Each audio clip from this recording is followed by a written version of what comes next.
time it is, buddy? Fever time? Yeah, man! Fire.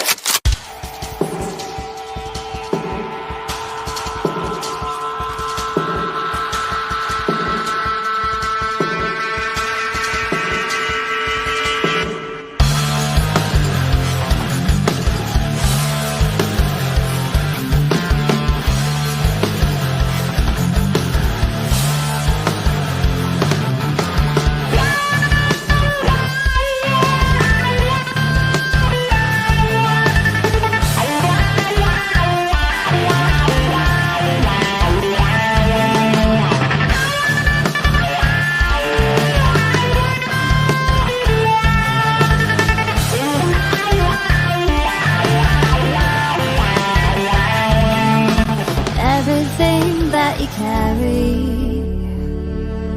any luggage you take, all the ghosts you keep in hiding, they don't scare me away. No, 'cause I can't stop falling in love with you. I won't stop falling in love with you. I can't stop falling in love with you, with you.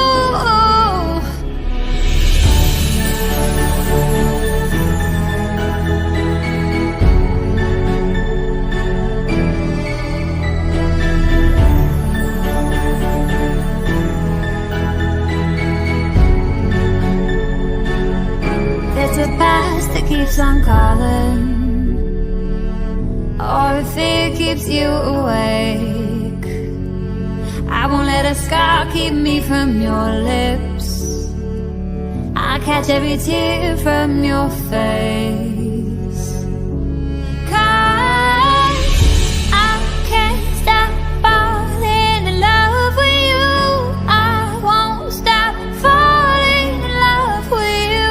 I can't stop falling in love with you, with you. I can't stop falling in love with you.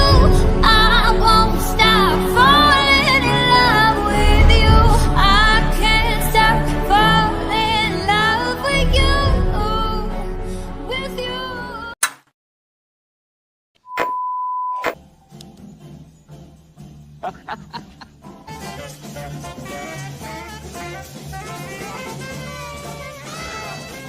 Come on, Mark.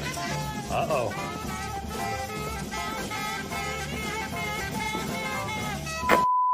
Real draw, man. Like a moth to flame. I am less afraid.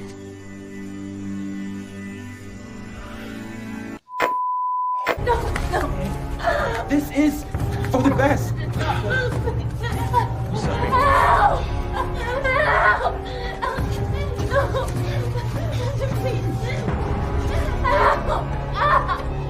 Help!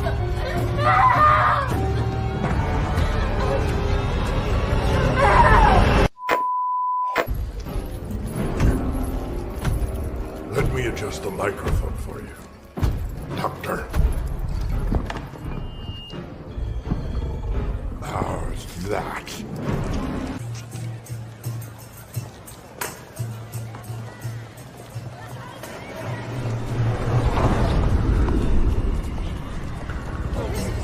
Have a nice night.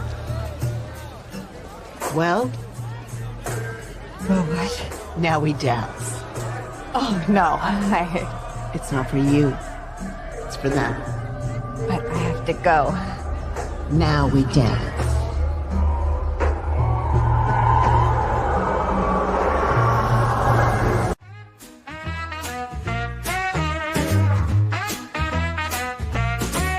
What is it you've got running all through your veins?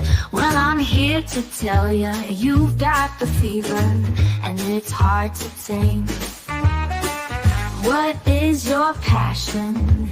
And Baby, I'll tell you what my pleasure be. Well, it's fever for the showing, be it horror, thrills, or fantasy. They give us fever with some sci-fi. Baby, we'll burn until we supernova all night long.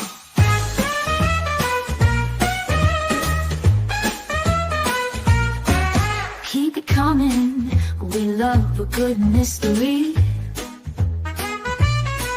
In the day you can feel it, during the night so hot it'll bring you to your knees.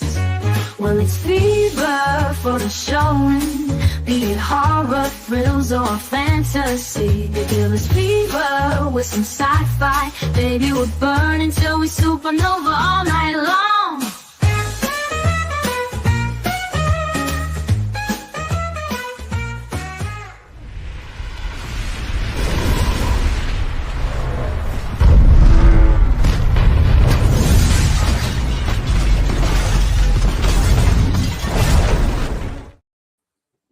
What is up, everyone? Happy Monday to you all. We are going to dive into this week's episode of Yellowjackets, and it was actually appropriately titled Croak.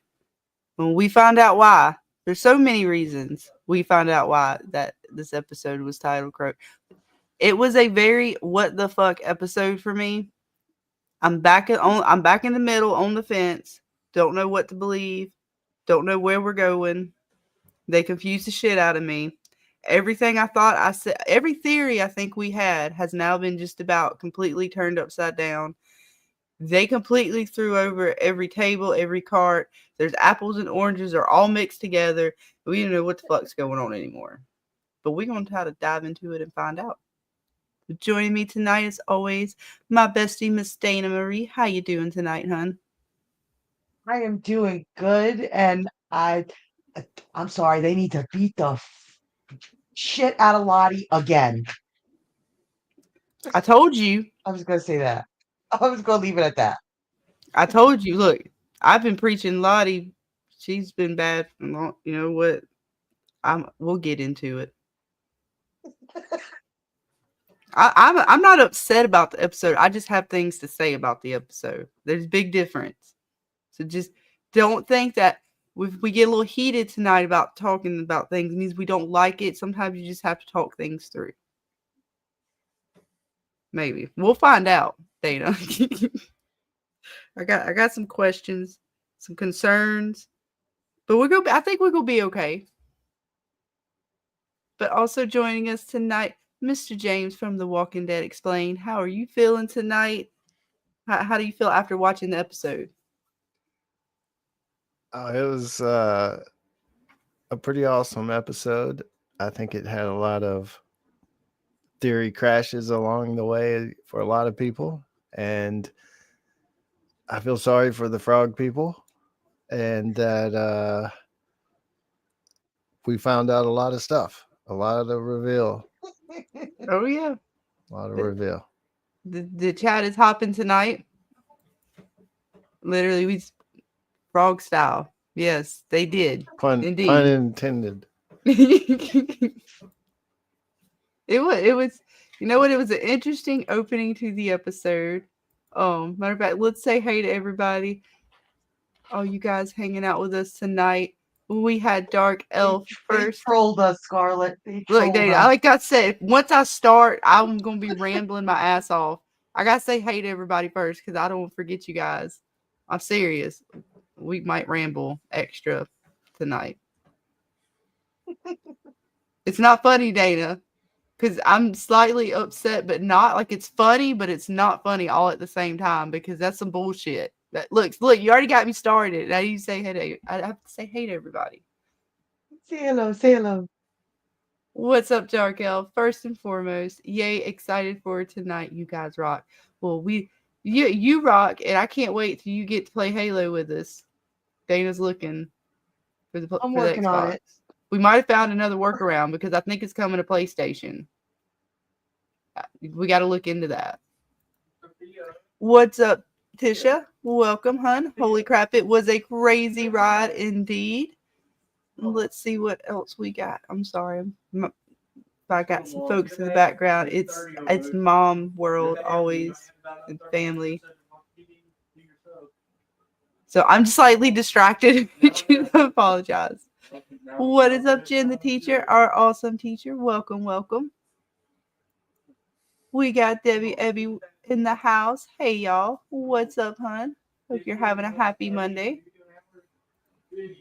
We got Mr. Fletcher hanging out with us tonight. Hello, everyone. Welcome to you, hon. Let's see what else we got. Let me keep scrolling. I see All City Bigs hanging out with us tonight. What is up, hon? And I see Terry. And she's not behind you, right, Dana? No.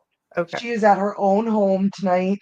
She is not. She's got in her my own home. whipped cream. She's not taking yours? Yes. Okay. The whipped cream at Dana's house is safe. You keep scrolling down. I know I saw. There she is. There's Miss Vic. Welcome, hon. One of our awesome mods. Always glad to see you hanging with us. I'll make sure I know. Make sure did I get everybody?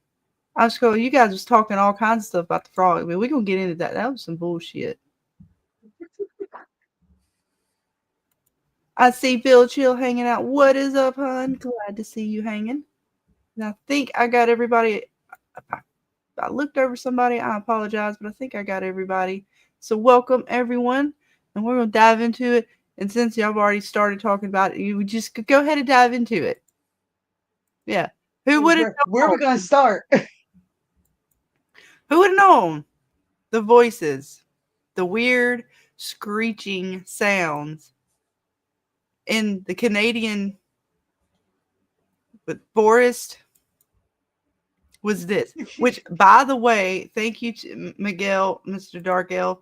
He looked it up today when we were hanging out and talking about the episode. And I double checked it just to totally, yeah, it ain't real. How are they going to throw in something like that? And that's because we even speculated, like, okay, is there even any kind of animal like this in Canada? And everybody's like, no, I don't think there's any shit like that in Canada. All right, so it's not like it's a wild animal or something they're hearing. I'd be goddamned if it ain't a wild fucking animal. It comes out once every 7 years to mate. And that's where all the stuff's come from. So that whole scientist, the plane probably, the damn dude in the cabin, the fucking supplies, all that shit, Dana and James. It was just researchers for the damn frog. Yeah, so look, these probably a couple people said, hey, I got this idea for this TV show. Let's go to the studio people and tell them. And so they're telling the studio people, yeah, it's like all, no, it's super not. No, look, it's frogs, dude. Man, it's sold. I'm buying it. Let's do it. Let's make a series. It's awesome. These 5 seasons. 5 seasons. We get 5 seasons out of it. No, I love the show. I'm just making fun of it. Why do they do this to us, though? It's like every week we're like, oh, see, it could be supernatural. See what I mean? How do you explain? What the fuck is frogs? Is gas? It's like, stop it. And Pick a lane. Hannah's like, I mean, she's not getting off on it. It's a different emotion, but you know what I'm saying? She's loving that shit. She is loving that shit. Oh, I got all kinds of things to say about Miss Hannah as we go through this episode. There's a lot to say about her behavior throughout the episode. And his behavior. Look, I kind of felt there's a moment, for the most part, I feel bad for this dude here, but there's a moment where I think he's just dumb as fuck too. But we'll get to that in just a minute. Does dumb as fuck people deserve to have their brains eaten by Lottie? No, I'm not saying that. But at the same time, what the fuck, Lottie? What the fuck, man? You know why I think it happened? Hell of an episode. Okay.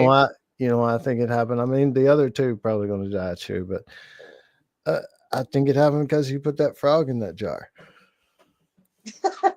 That's why he upset nature. Yeah, the forest. There really is a forest thing. Well, this guy's talked about it, right? He said the wilderness provides or something while they were eating that rabbit. I was like, okay, y'all keep talking about it, and it provided, y'all as dinner later in the episode. Possibly. Well, we don't know yet. We'll have to wait and see if they want to have another barbecue. They might still have He enough smelt scotch it. left over. He smelt it. He's like, I smell barbecue. You smell coach, motherfucker. That's I what you know. This smell. poor guy, You this guy smell here, coach. he's trying so hard. Look, they're so cute. Look, oh, she's so in love. They're just so cute together. They're checking out their froggies.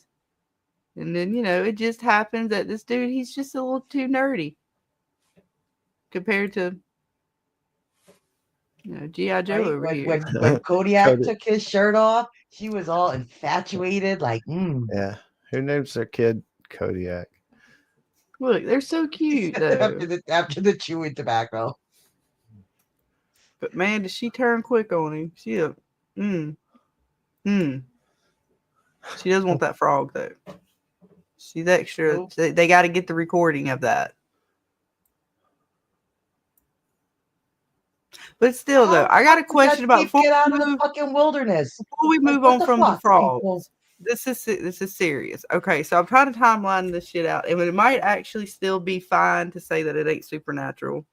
But when Travis he took the mushrooms from Lottie, and he heard that crazy shit. Was that before the summer solstice? Because they said it only comes out during summer, right? And they started it when they did the summer solstice ritual, where they put the lanterns up and they all started hearing the screeching. Okay, I mind you that's the marking of summer. That's the marking of them coming out and starting the mating. Fine. Prior to that, when he heard the noises, because he took 2 mushroom trips, right? Yes. To hear the voices, like the first one he heard them, and then he heard. Was that all on the same day, or was that or does it even matter? I was just trying to see, because I know he heard the voices and it was like they're coming, but he was on the mushrooms. I'm just trying to timeline it out. After that, I'm done with the frogs. That's probably what he meant. The frogs are coming. Jesus Christ. I mean, it's the theory of KISS. Keep it simple, stupid. Oh my God. It's just, the frogs are coming. I don't know if I want to ask any more of these questions tonight.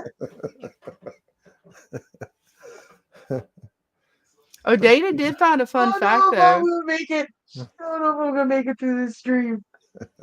Dana found a fun fact, though. Okay, Look, so they're not just zoologists, but apparently the study of what frogs and reptiles is what a herpetologist. They study herpes or something. I don't know. No, it's very important. It's a very serious thing. But I can't say it right. So every time I say it, I feel like I'm saying. I took a screenshot. Of it. Hold on. It is people who study frogs along with other reptiles and amphibians are called herpetologists.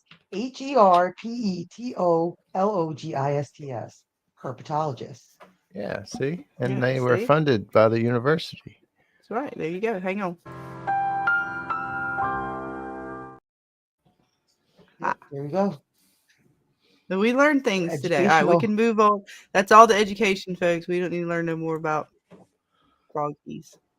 I'm not upset about the froggies. It's actually hilarious, but I am slightly because that means that they're just crazy, right? For the most part, at least. Now they're making me think that shit, everything that Lottie said. Does that even mean any of the visions are even right? What was her name? Akila? I don't know what to believe anymore. I don't know what to believe. So, fuck it all.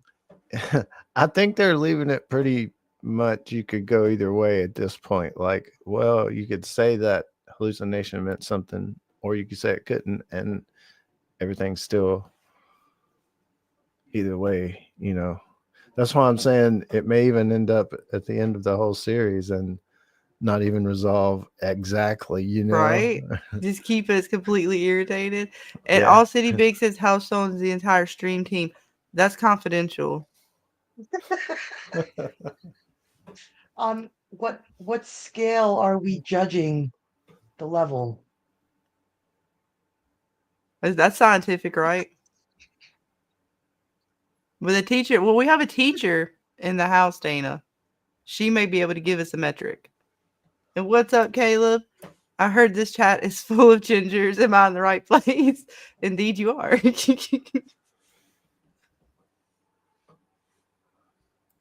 Jen says, are we thinking that Evil Ty has been around this whole time? Well, I thought so. But see, now with...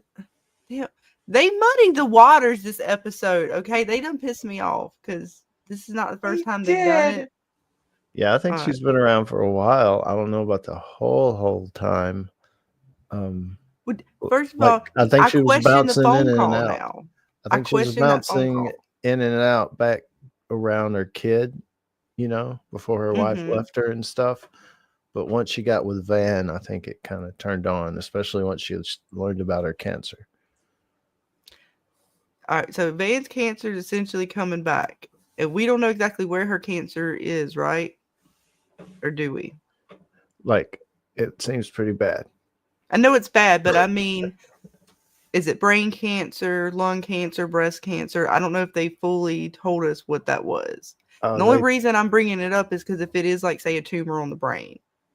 I don't know. And her brain cancer is, just for instance, if her brain cancer were to come back, if it were brain cancer, when she received that phone call when she was looking for the cassette tape, the DAT player. Yeah, that could explain it. Right? So which would mean like, okay, yeah, Ty still has this multiple personality kind of weird sleep disorder thing, but it takes away the supernatural aspect of it because the phone call was the supernatural aspect. Her waking up the way she did gave us the physical, and it kind of connected it to make it like, okay, whoa, this may be something. But now if she has cancer and it is possibly like brain cancer, then that just takes that back to, okay, there is a possible explanation. Mm-hmm. Which, like I said, I'm back on the fence. Yeah, this episode definitely threw a few things out there that makes you question stuff again. Mm-hmm.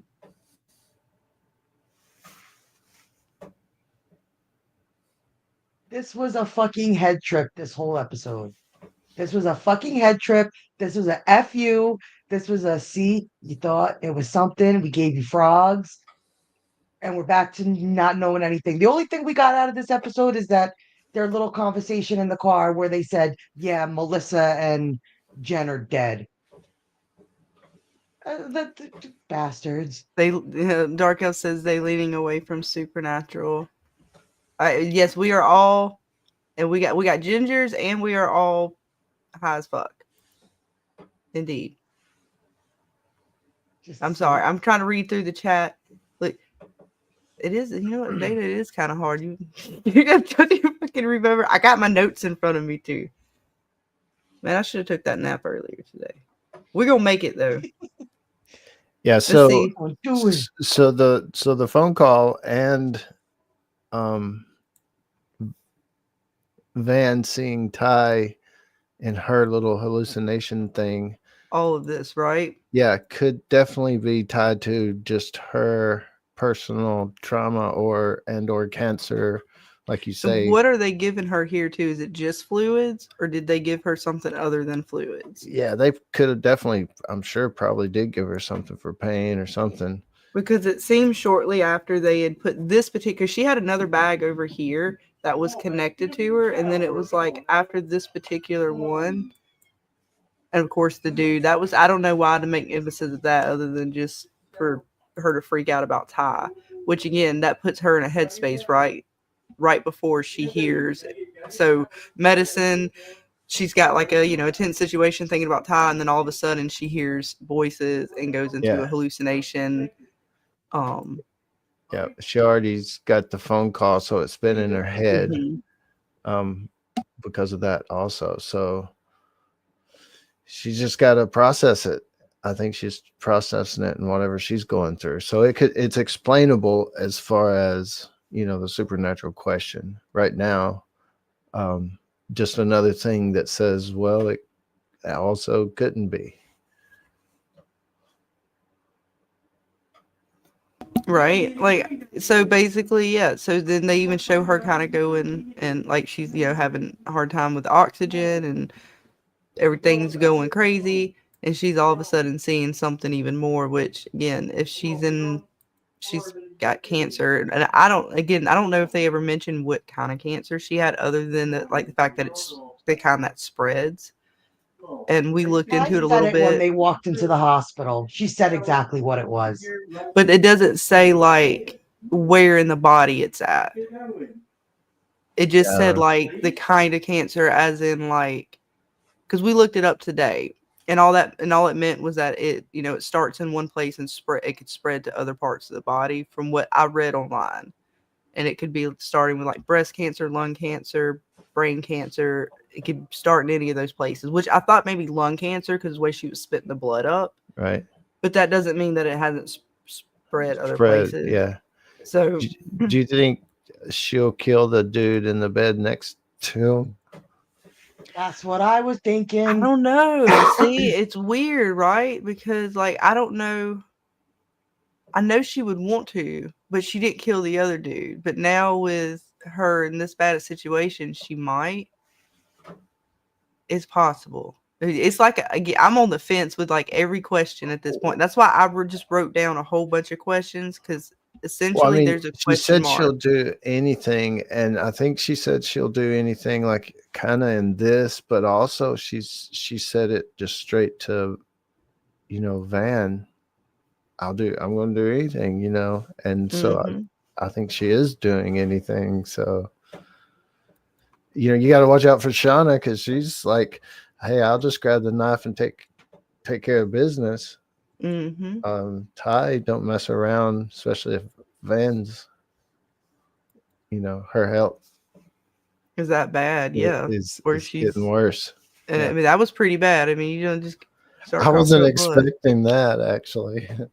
And honestly, when I rewatched the episode, they actually do start to show her decline. But because I wasn't paying attention to her in that way, you don't pick up on it. In my second watch, I was like, okay. And even when they were at the gas station and Misty asked her, like, hey, are you okay? Like, she was giving it because she started looking paler and paler throughout the episode, but I just didn't pay attention to it. Right. But then it's like, okay, we're still on the fence we're 50-50 about the supernatural, not supernatural. We know that Van got the thing from the doctor saying, you're kind of in remission.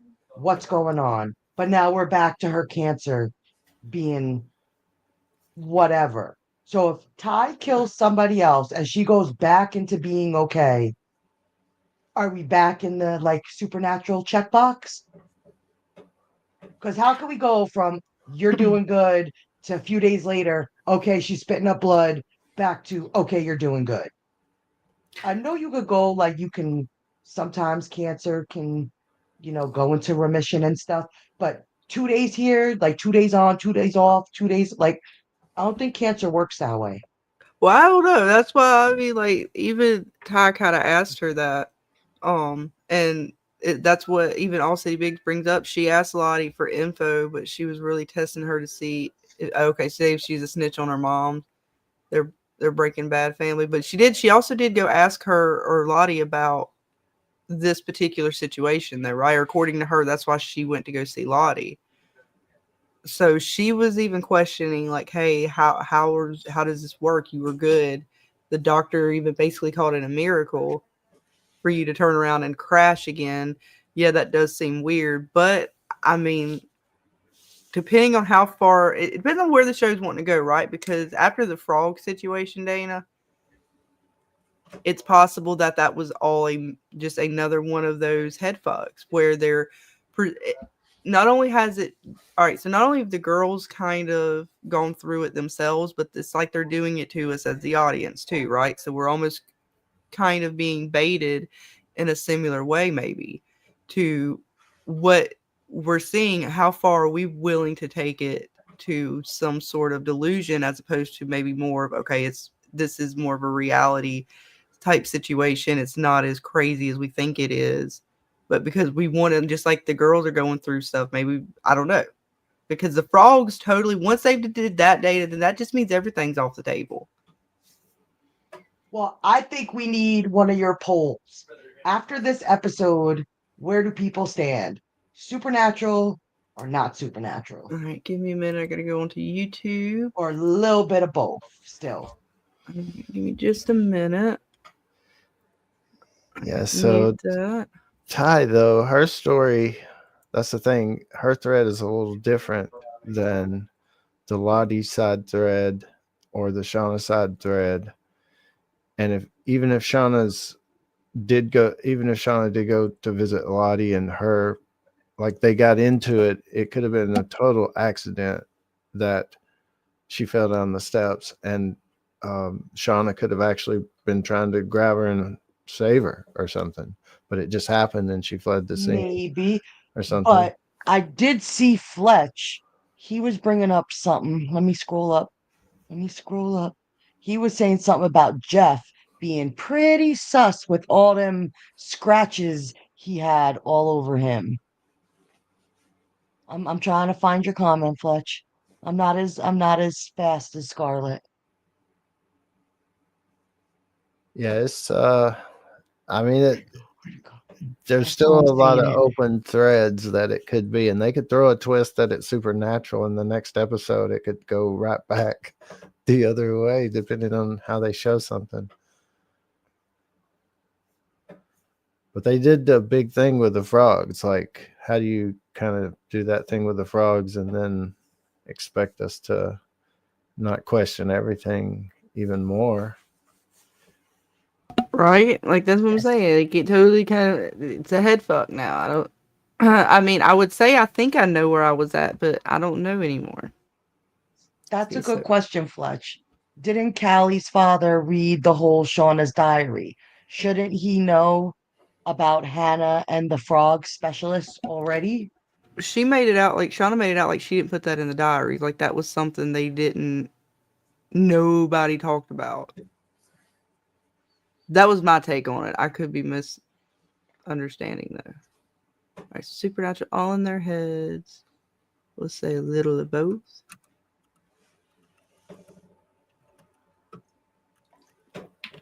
Yes, Debbie. Even Debbie says it. Jeff did have some sus scratches on his hands. He did. And I don't know if we could just chalk that up to stress and stuff. Well, it was like a rash he had on him, I thought.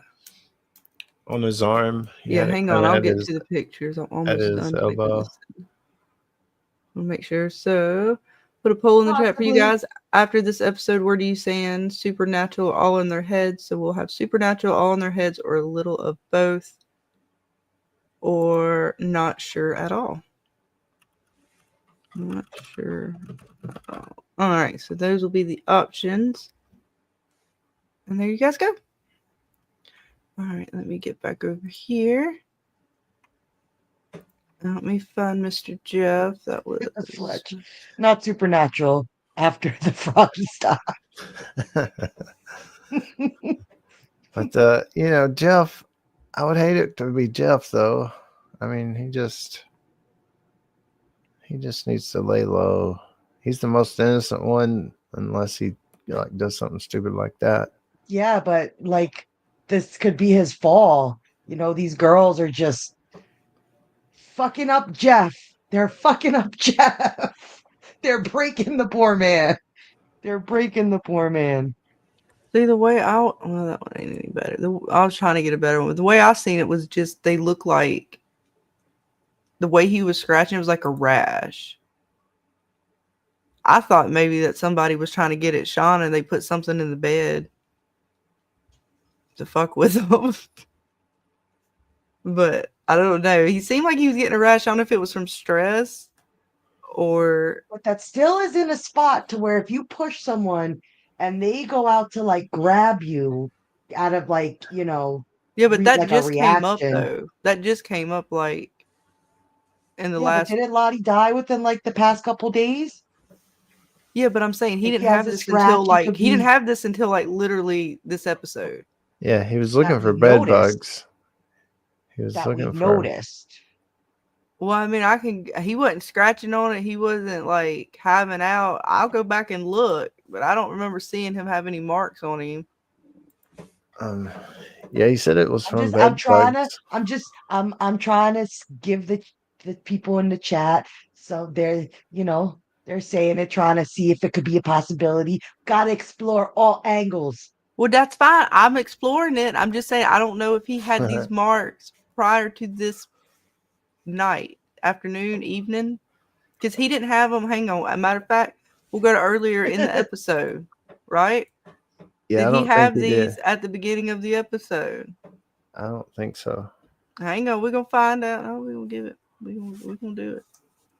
Tell me You not got to. to We be ain't part of the investigating. Citizens Detective Yeah, I don't think Society. he had. It don't look like he had no marks. I mean, I don't know. I wish I got a better shot, but he wasn't scratching or acting like he had anything on him. I'm gonna have to go back and get a better screen. Wait, hang up. Can't quite. I mean, I don't know. I don't really see like he had anything, but hang on. Oh, that's Here we go. harsh. Jeff's the Jim from of this show. Oh, yeah, that's a little harsh. Oh, ouchie. Good one though. It's a good one though. Oh. But yeah, he's probably just his nerves.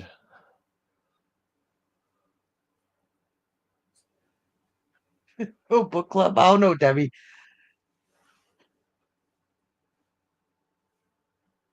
Sounds like Like, I'm. mm-hmm. Shauna, she just tells him, stay put. He said, Jeff Matthews. I'll stop now. My bad.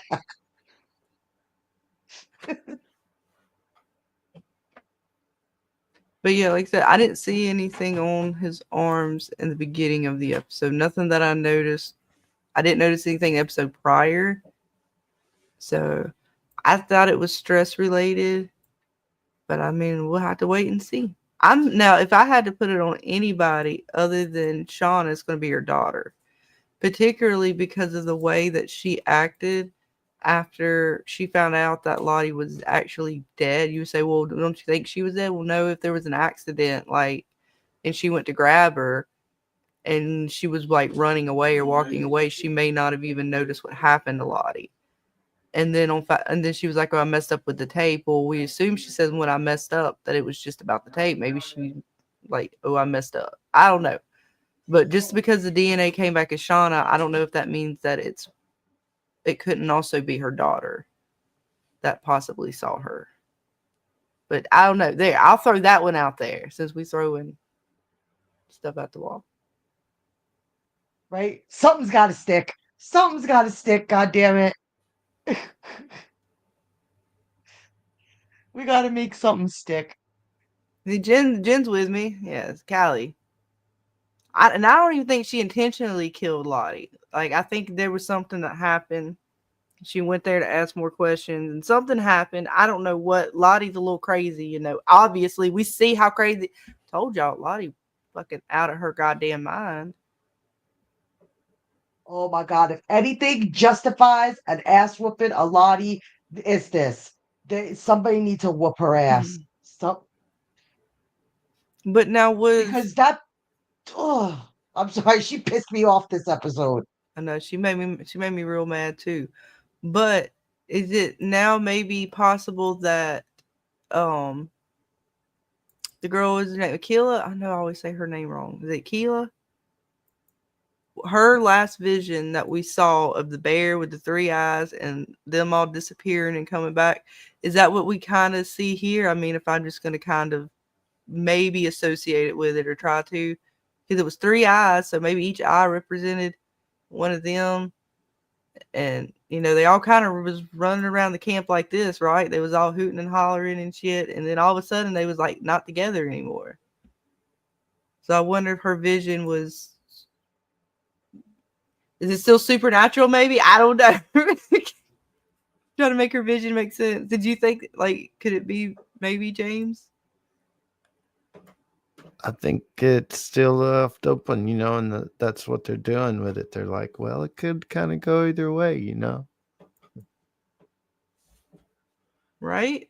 But If they Lottie, do this to us the she's whole crazy. time, I'm gonna be mad. She just screamed out, "What? Something like you're not? They don't want you here, or something like that." And everybody else was just standing in disbelief. I think Van was it that said, "We're gonna get to go home," but then here comes Lottie up behind dude, whack, And where did she come from? She comes up out of nowhere too, and right? starts Because eating she's his over brains. here. She starts eating his freaking brains and shit. What Right? the Like, hell? what She ninjas her ass, and then you gotta love Misty. Natural causes.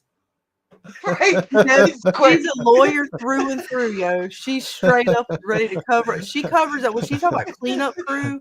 Always, she's always ready to clean up their messes. She's like, we were hungry though, but he died of natural causes. Yeah, she straight up look out of nowhere because this wasn't like they was hanging out for that long. I mean, this was pretty quick. Lottie grabbed that axe and snuck up. This survivalist dude, I'm sorry, as badass as he may be, he let Lottie sneak up behind them with a damn axe. And this poor dude here, he didn't make it. This might just be me fucking nitpicking, but has anybody ever tried to throw an axe? Well, she didn't completely The fact throw that it. she was able to hit him square in the back of the head on the first fucking try, I was like, Shauna's "Oh, reaction. okay. It was brutal. Oh, poor dude. Shauna's reaction was priceless. Like she was just she said, like she even said, "Holy shit!" She was just like, "Shauna, damn girl." She was digging right. it. All city, she don't want to go home. I think Shauna knew too, though. Like, oh, these people has just witnessed us eating somebody, so No witnesses. Shauna had already, like, in her mind, gotten to where Lottie was in her head. What's up, Unhinged? This axe throwing is not easy. Well, apparently for this high school soccer player here, I mean, to be fair, they were a little adrenaline up on cannibal meat by their coach. But all that aside, she just came up behind dude and hit him square in the back of his head with an axe.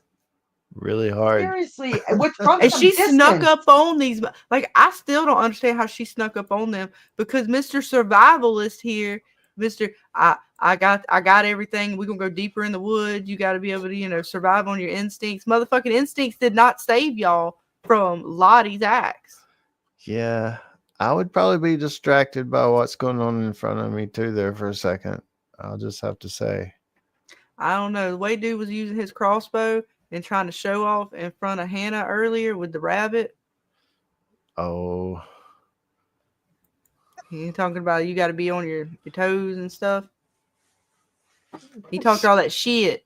And now he got his people that he was supposed to be guiding and keeping safe dead. He didn't do a very good job. They need to get their money back on their guide.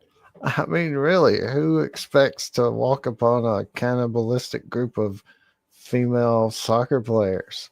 Well, he questioned it to begin with because you don't just randomly smell barbecue out in the middle of the woods where ain't nobody for miles around.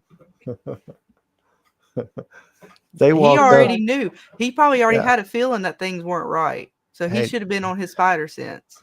They walked up at the worst time. That is related to, if you want to go back to the bridge thing, if she had waited and not killed him, maybe they could have went home because they wouldn't have caught him in the middle of eating somebody.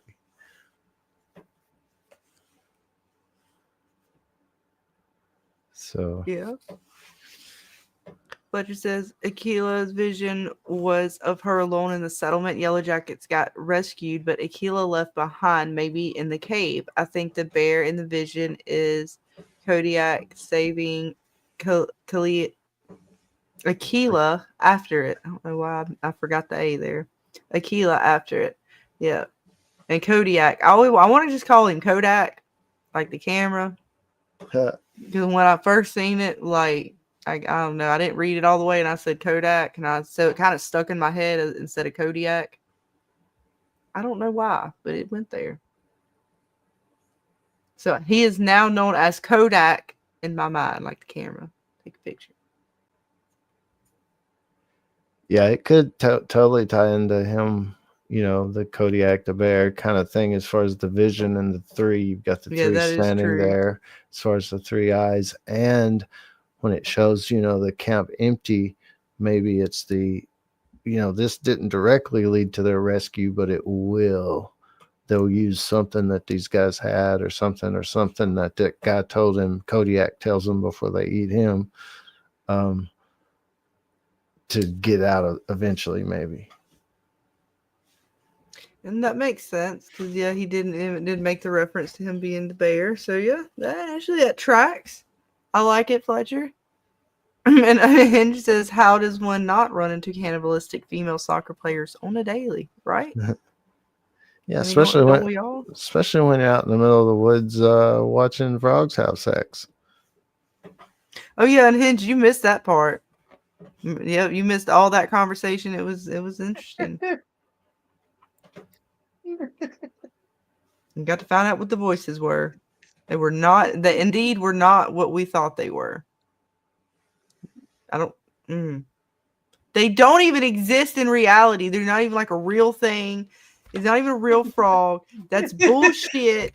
I'm done theory crafting. I want to throw my theory crafting controller. Right? I don't even know like what else to do at this point. Like, because anytime from now on, if they give us something supernatural, it's like, how do you even pay attention to it when you know, like, the next episode, they gonna debunk it, or they gonna fucking, like, give us a reason why it's not gonna be supernatural, and then it's like, what the fuck, just give us something definitive, damn it. Well,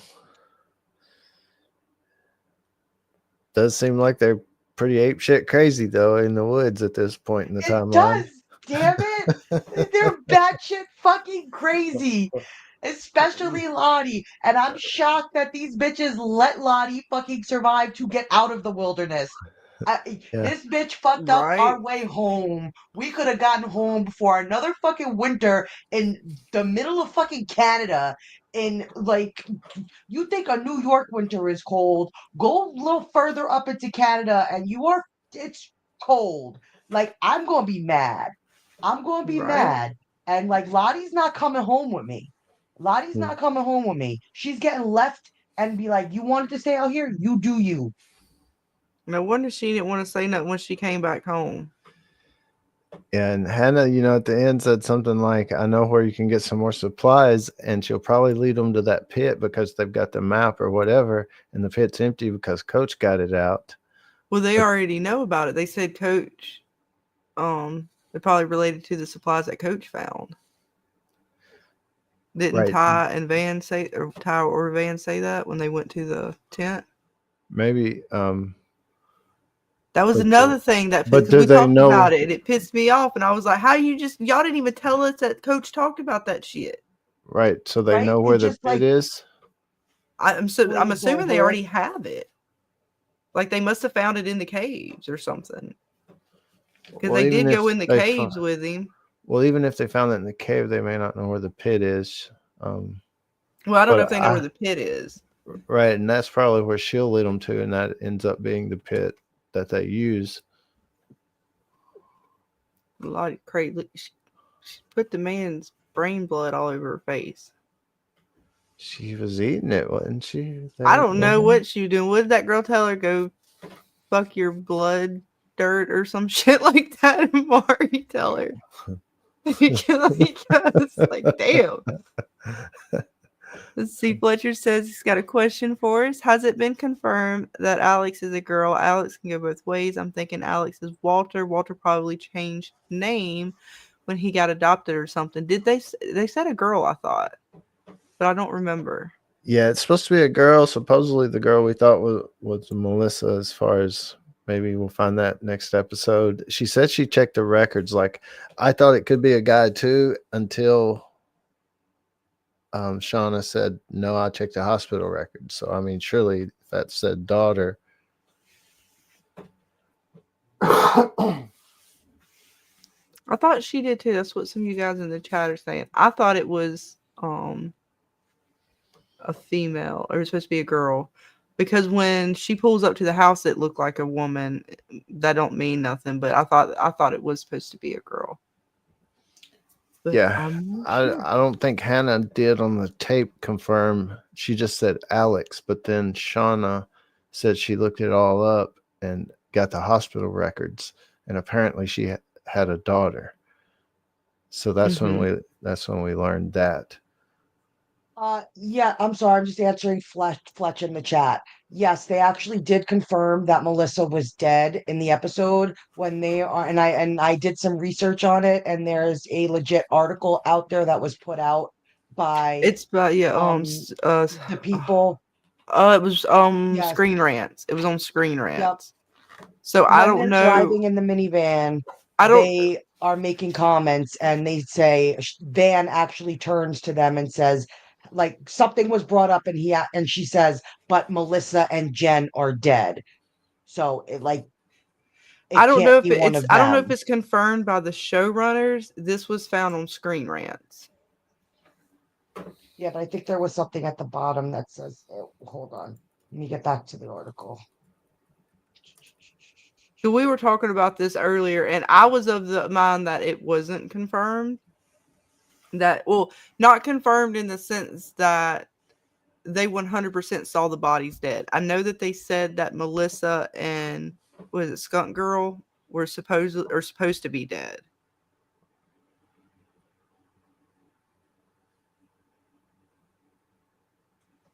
Because that's what I was thinking too, Fletcher. I thought Melissa was the new actress that we're supposed to be getting.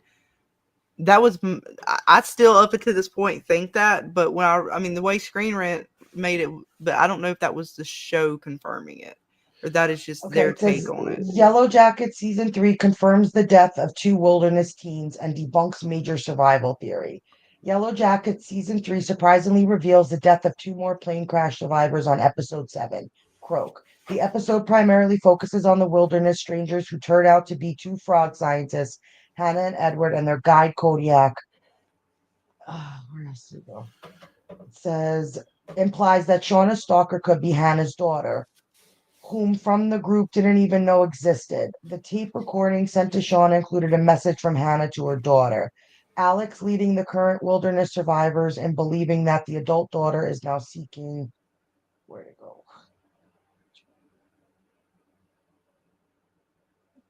Okay, so despite being a major update regarding the survival list, Yellowjackets Season 3 casually reveals that Melissa and Jen are dead in the modern-day timeline. During the road trip to Virginia, Shauna, Taissa, Van, and Misty discuss Hannah's recording. When contemplating who could have had the tape, Ty mentions that Melissa and Jen got close to Hannah in the wilderness, but Van counters saying they're both dead. Considering there haven't been any other mentions of the characters in Yellowjackets present timeline, it seems like they won't be among the group members who get rescued. And then the article continues to go on. I'll put the link to the article in the... But does it say the show confirms it, or just that Screen Rant is saying that's their take on the episode? No, that is what Van it says said. Confirmed. Yeah. No, I mean, know that's what Van says, but okay, like, because me and Miguel and Dana, we were all having this conversation in Discord today. When we say someone's dead, is it meaning like they disappeared and they haven't seen the body? Oh, jeez, the friggin' Or is it like they know for a fact they're dead? Because I took it as they're dead. Like she knew it. Like, because they're discussing who could have had the tape. And, say Melissa or Jen, either I'm one. putting it in the Discord because it's saying the link is too long to share in the chat. Mysteriously disappeared or something, and it was questionable. That I just feel that might have been included in that.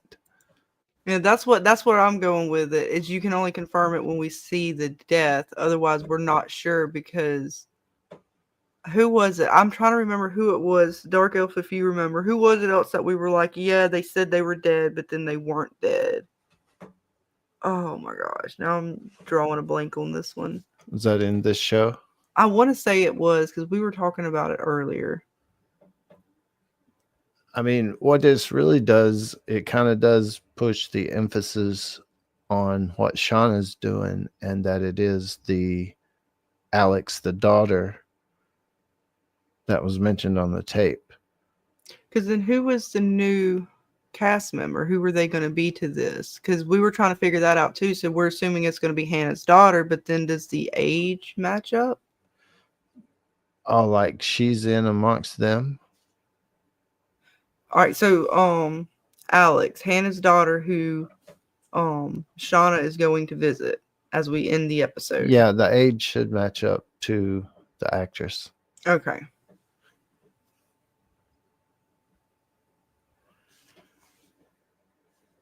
Yeah. But yeah, I'm not sure. Like I know they said that they're dead. I'm waiting to see the body because it's still possible. And if she is going to die and say Melissa dies because of her injuries, then I could see a reason why Shauna, okay, because then we have to go back to why is Shauna being targeted, right? What did Shauna do? We noticed the whole group has something to do with Hannah, right? It's not just Shauna. But what would have to happen in order for Hannah's, if it is Hannah's daughter that sent the tape, what would it be for her to have to single out Shauna? Because she sent it to Shauna in particular. So the only thing I could think of is then if Melissa ends up dying because of her wounds and they were not able to truly save her, like not the first day, maybe not the second day, but over a couple days, infection, whatever, she ends up dying from it. Would that be why Shauna goes after Hannah?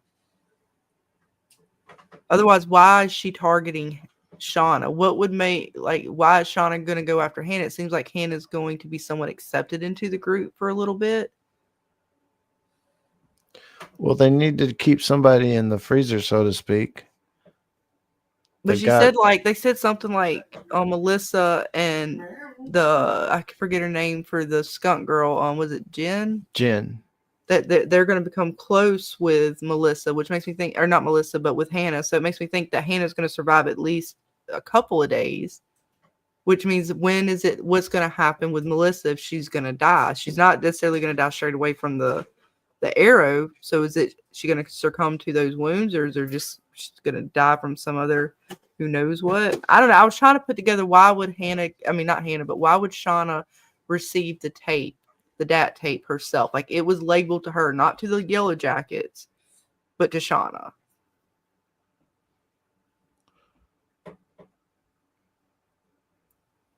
I don't know. Good question.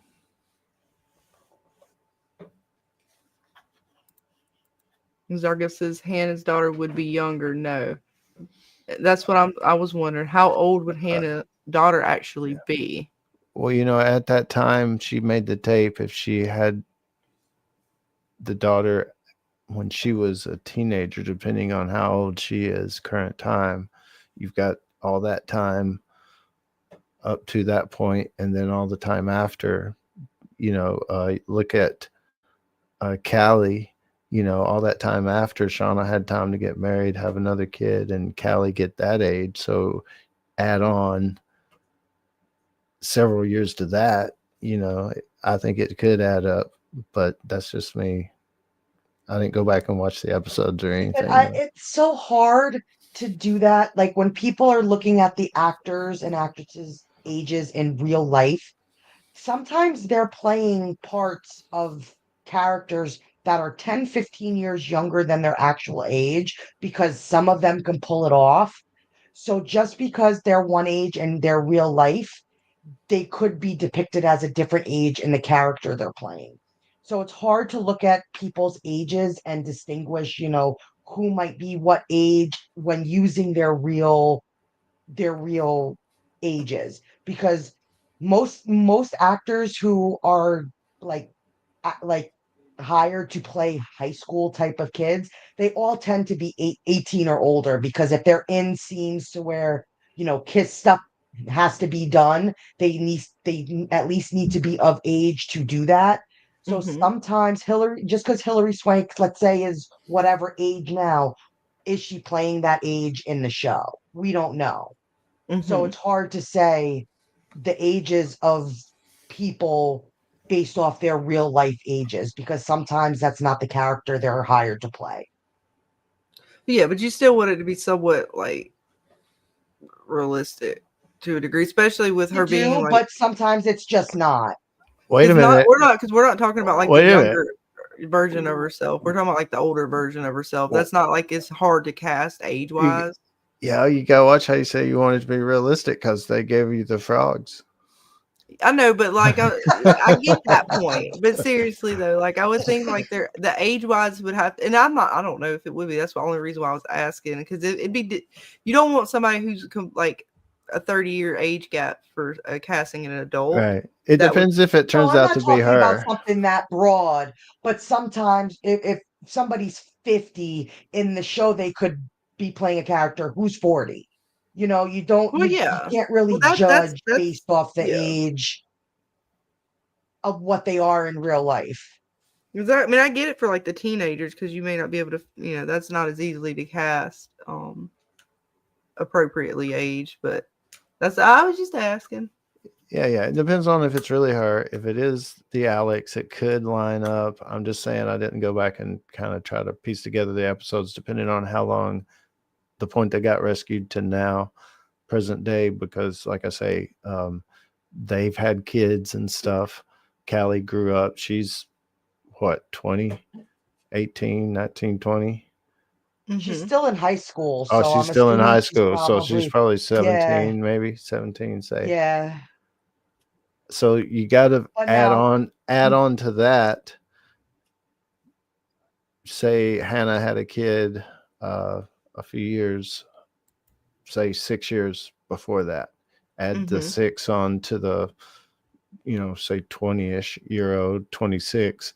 Hillary's definitely older than that, the actress, but it just depends on if that's really even her. They could be still twisting us around, but it does seem that way. It does, because of the trailer and stuff, it does seem like that's who answers the door per se when Shauna finally goes there. So that does seem to be like that would be Alex maybe, but they could be throwing us for a loop still, Right. Because I mean, like, the I women don't in know. Yellowjackets graduated high school in 96. So they'd be 3 years older than me, because I graduated in 99. So they'd be in their mid 40s.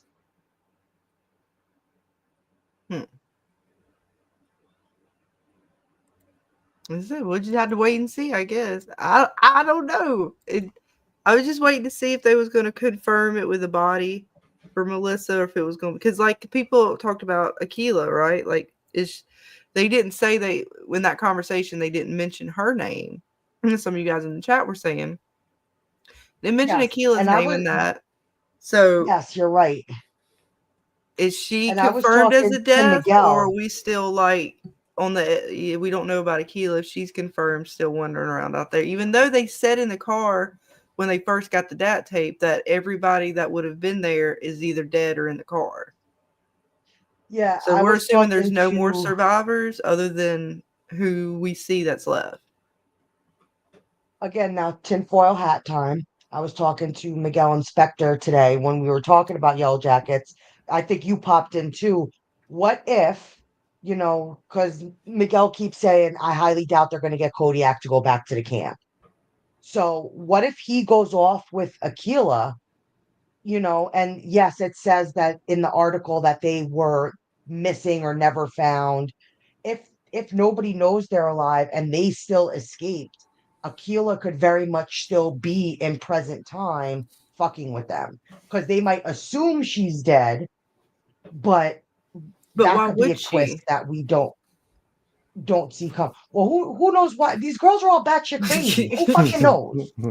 Or it really is Who fucking supernatural knows what and motivation what any of these girls would have to start fucking with each other at this point. Yeah, or it really is supernatural. It twists back again, and Akilah really did get in touch with it the whole time. Like, God damn it, the water's is muddy, folks. We have no idea. Well, how's our poll doing? Let's go see. I remember a little of both. at 46%. All in their heads at 38%. Supernatural is 8%. But a little of both means it's a little both. So we're still pretty much where I'm just at not sure at all at this point. Huh. But yeah, a little of both would be nice. We'll give another minute or two, and then we will end that poll for you guys. Yeah, they still they got an episode or two. They could go back and forth still. You guys want me to make a poll about Melissa? Is it going to be Melissa or what is her name? Alex? Who is the mystery girl going to be? All right, we'll do it. We'll end this one. It looks like a little of both is going to win. Let's start another one. Nice. Yeah, because you still got the Thai side that seems at the moment, because of the frogs, at the moment the Thai side seems more supernatural. Or at least the possibility at the moment.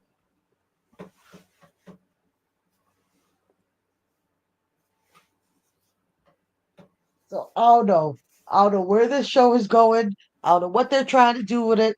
They're just fucking with us mentally, emotionally. They are just. This is why you have to watch this fucking show high as shit. Otherwise, it's just going to aggravate the fuck out of you.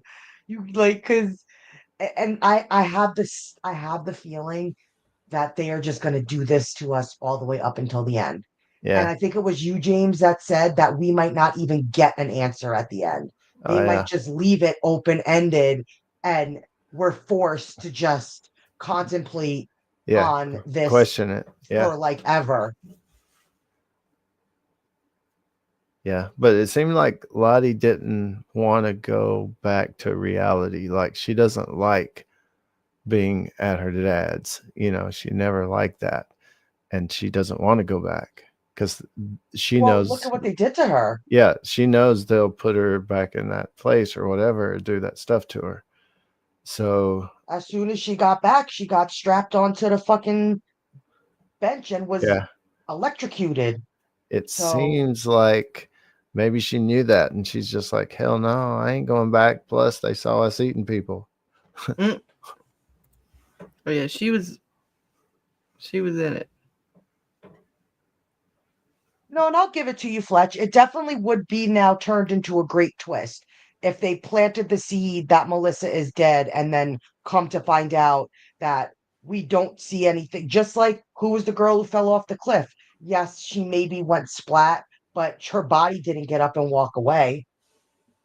There is still so many open-ended questions of who's alive in present day that we don't know. So did they say that in the card just to kind of throw a wrench in everybody? Like, oh, see, everybody was thinking, let's do this, so they don't think it's that. And then it'll make the twist even bigger if it comes to find out that that Melissa does end up surviving. One of somebody who they mention is dead does end up resurfacing in a way. Yeah, it could happen. Yeah, and I'm coming on around to it being Hannah as pit girl. It still could be Mari, but I'm starting to come around to the Hannah look of being possibly. Do we pit know girl. if the bear happened before or after the girl that fell off the cliff disappeared? Oh, I can't remember. That's a good question. But it could be an animal got her or something, but the body before she got down there. I mean, I can't remember. Evidence. I know, but things are explainable just as far as, when you start trying to explain stuff, it's like almost everything could have an explanation, and some leans towards supernatural. So it makes you question stuff and put stuff back in the game. Like, she could be out there, it is plausible. It isn't like, well, yes, a wild animal could have gotten her, but like you say, we don't know. We didn't see it. And we do know that people can get here because the research group has proven that. Mm-hmm. So this is a place that people can come to in a sense of, yes, it's extremely, desolate, but it's still you're still able to get there because the dude mentioned the research party before them. So people have been coming to this area. Because of the So frog. who is to say that, one of these girls doesn't go off and still gets rescued somehow and the other girls don't know about it? We haven't seen it Yeah. yet, but it's a possibility. Now I have another question. When they walk past the symbol, do they make note about certain things that they know are there from the previous group, right? Did they make mention of the symbol, or was it just shown? I can't remember because if they don't know about the symbol, does that mean that maybe this symbol is still something Yeah, separate? it's still in play because they didn't mention it. It's just shown, I think. Okay. And I didn't Because they didn't see mention it as like a It's a marker. Because I was thinking maybe, okay, when they're No. going to walk by, then okay, now they're Yeah. going to say they're going to give us this was just a marker for the trail to find the fucking frogs. Like, kiss my ass, you pieces of shit. I mean, maybe, but it may be revealed as that. But I didn't see it, and it seems like they're walking into that maybe or something. And I didn't see it on anything like On any of their stuff. any of their stuff. Yeah. Okay. So it's still in play as we don't know what the hell it still is. Right, supernatural. Or it still could be like Yeah. Susie and them said it could be some kind of marker for the gas or Right, the mining thing, or Mhm.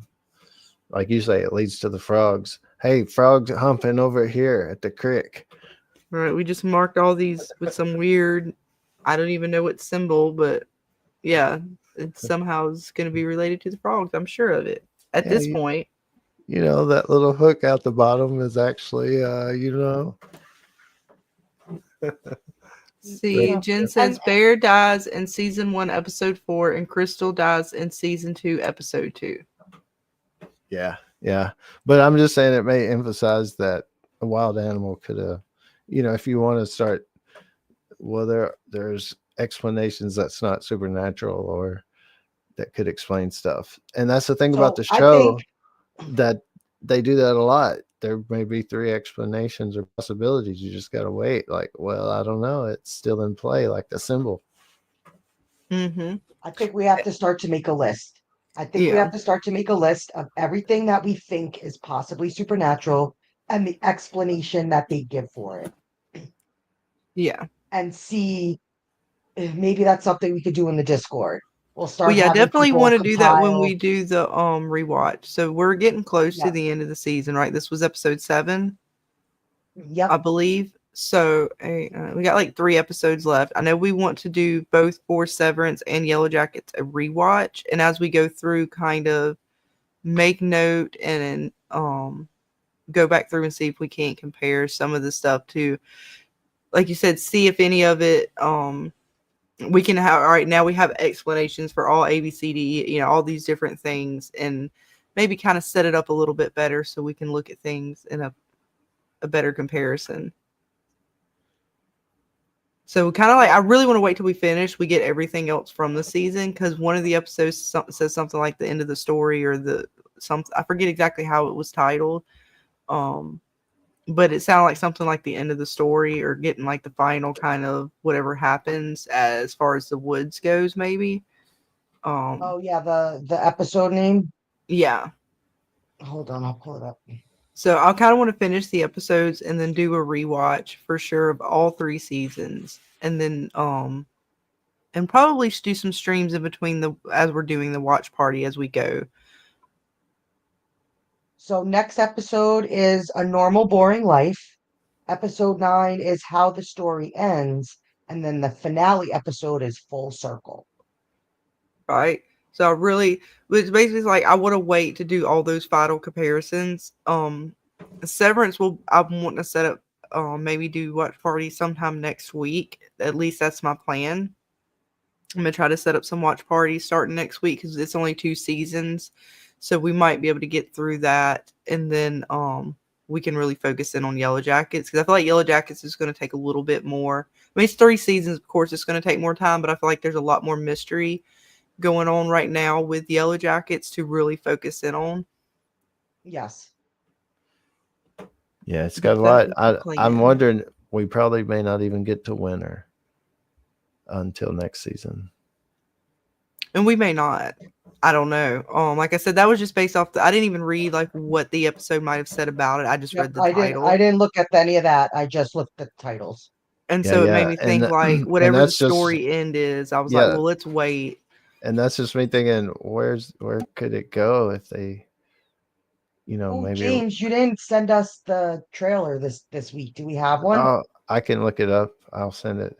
I'll look it Awesome. up. And while you're doing that real quick, I just want to Fletcher says if Crystal is real, couldn't she get rescued by other previous frog team? My understanding is the frog team was only like a once every 7 years kind of thing. At least that was my understanding of it, which would explain that those supplies had been there for maybe around 7 years, which wouldn't be that long, right? That would still keep them the supplies at Oh yeah, easily. reasonable condition. So I don't know if there was any other specialists there during that time. I don't know if they had maybe a group that, well, you would think if a group came in and found her that was with the team, they would have done scouting for the rest of the group. So I don't know what took Crystal, but right now I don't know if it was the frog team or the people with that the university and stuff. But Yeah, that's it just seems like they would have. Hey, it's one of those soccer girls. If they turn the body in. I mean, Well, hold off, Fletch. Don't start watching. We're gonna do a rewatch together. So don't worry. We're gonna rewatch all 3 seasons as soon as the season is over. like I said, I'm gonna try to start on Severance next week, and if we do like a 3 episodes or so, we should be able to bang that out and maybe a few watch parties, and then by that time, Yellowjackets should be wrapped up or just wrapped up, and we can start diving into that. Hopefully, at least that's the plan. Yes. The 5 planned seasons for Yellowjackets. I think so. I think 5 is going to probably be the number they go to. Maybe 6, but I cannot see them doing any more than 6 seasons for this show. oh yeah, that'd be hard. It's hard for me to see 5. Because Yeah. they haven't announced that next season's going to be the last. So I probably think we're going to maybe get 1 to 2 more seasons. Yeah. Mm-hmm. Because depending on where they end this one, like you were saying, James, because we get to, I'm assuming they're going to end this right at winter, but Yeah, like Hannah's still alive, maybe going into the next season. So you've got time to build that relationship even more between the two. because if it's not like, all right, so let's say Shauna goes and she confronts Alex, right?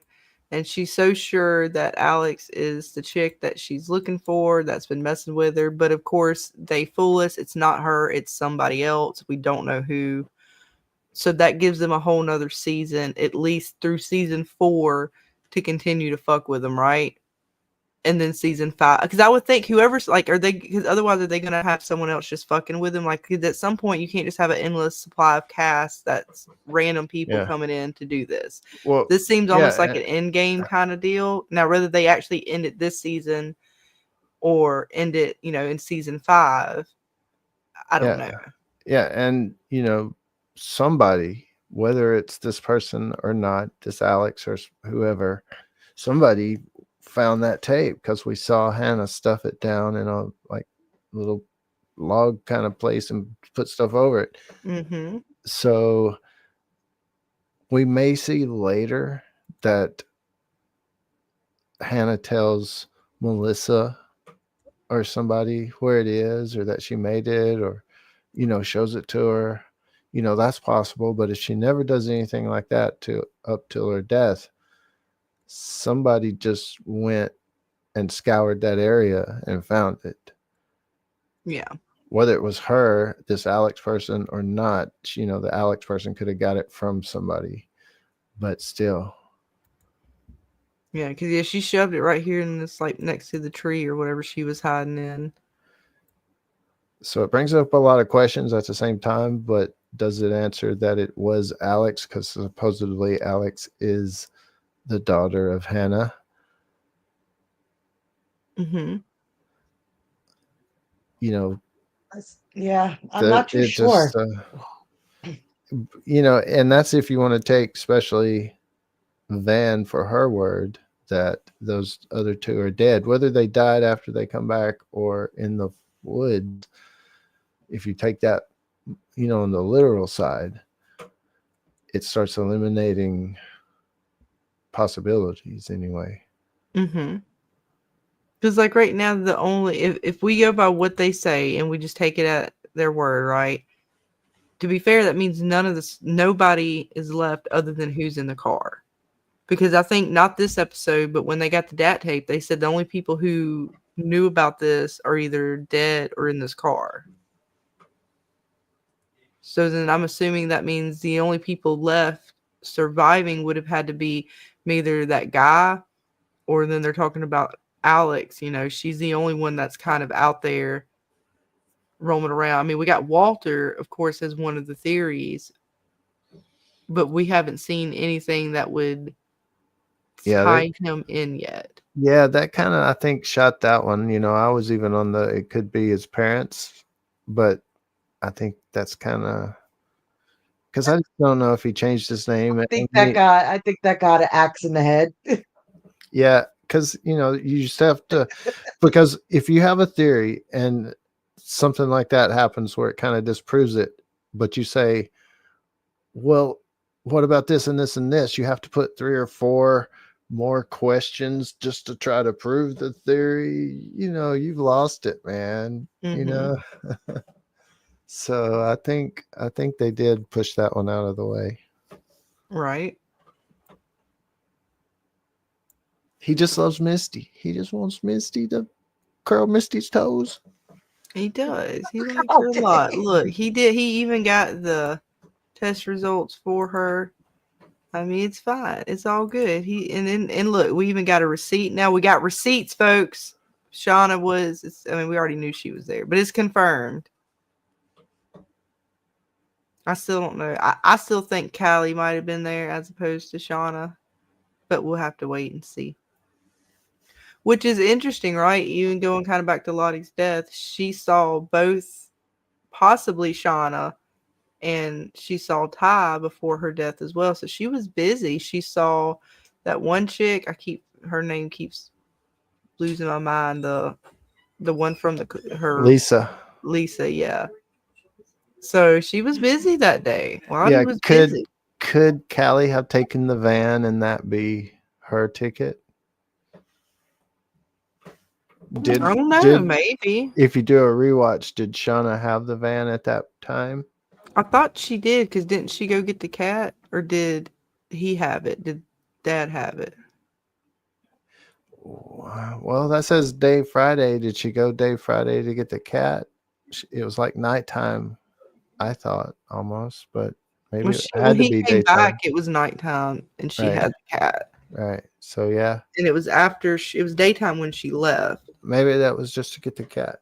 Maybe she got the cat, killed Lottie, then got the cat. Because she needed some, what was he calling it? I don't know. Points, good points, karma points. She needed a karma point after killing Lottie.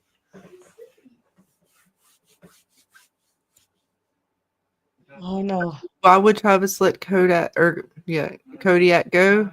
He wanted Kodiak to save him. Yeah, I don't know what's gonna happen to him. I don't know if he's gonna. We see a little bit in the trailer. I'll put that in the. I will get to that then in a minute. We'll get to the trailer. Finish. I'll put that link in the private chat. I'm definitely gonna check that out. But first, I just want to get through all of the theories before we muddy the waters any further. Oh, for sure.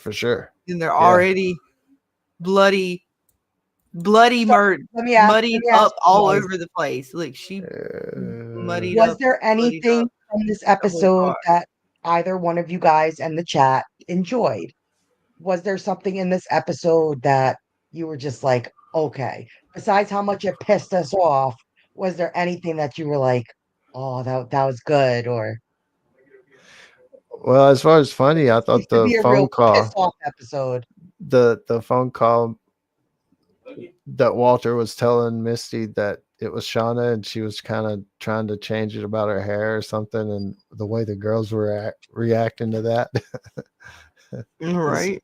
It was kind I'm of trying to funny. find that actually because that is pretty funny. And of course, right after that, she starts texting, and Shauna's like, "Are y'all really texting?" But yeah, the Misty thing was funny. You're right. She's like, I'll call you back. I mean, no, don't call me back. Like, yeah, you got to work on your boundaries there, Misty. No, that was funny. That was pretty good. Actually, I liked all of Misty in this episode.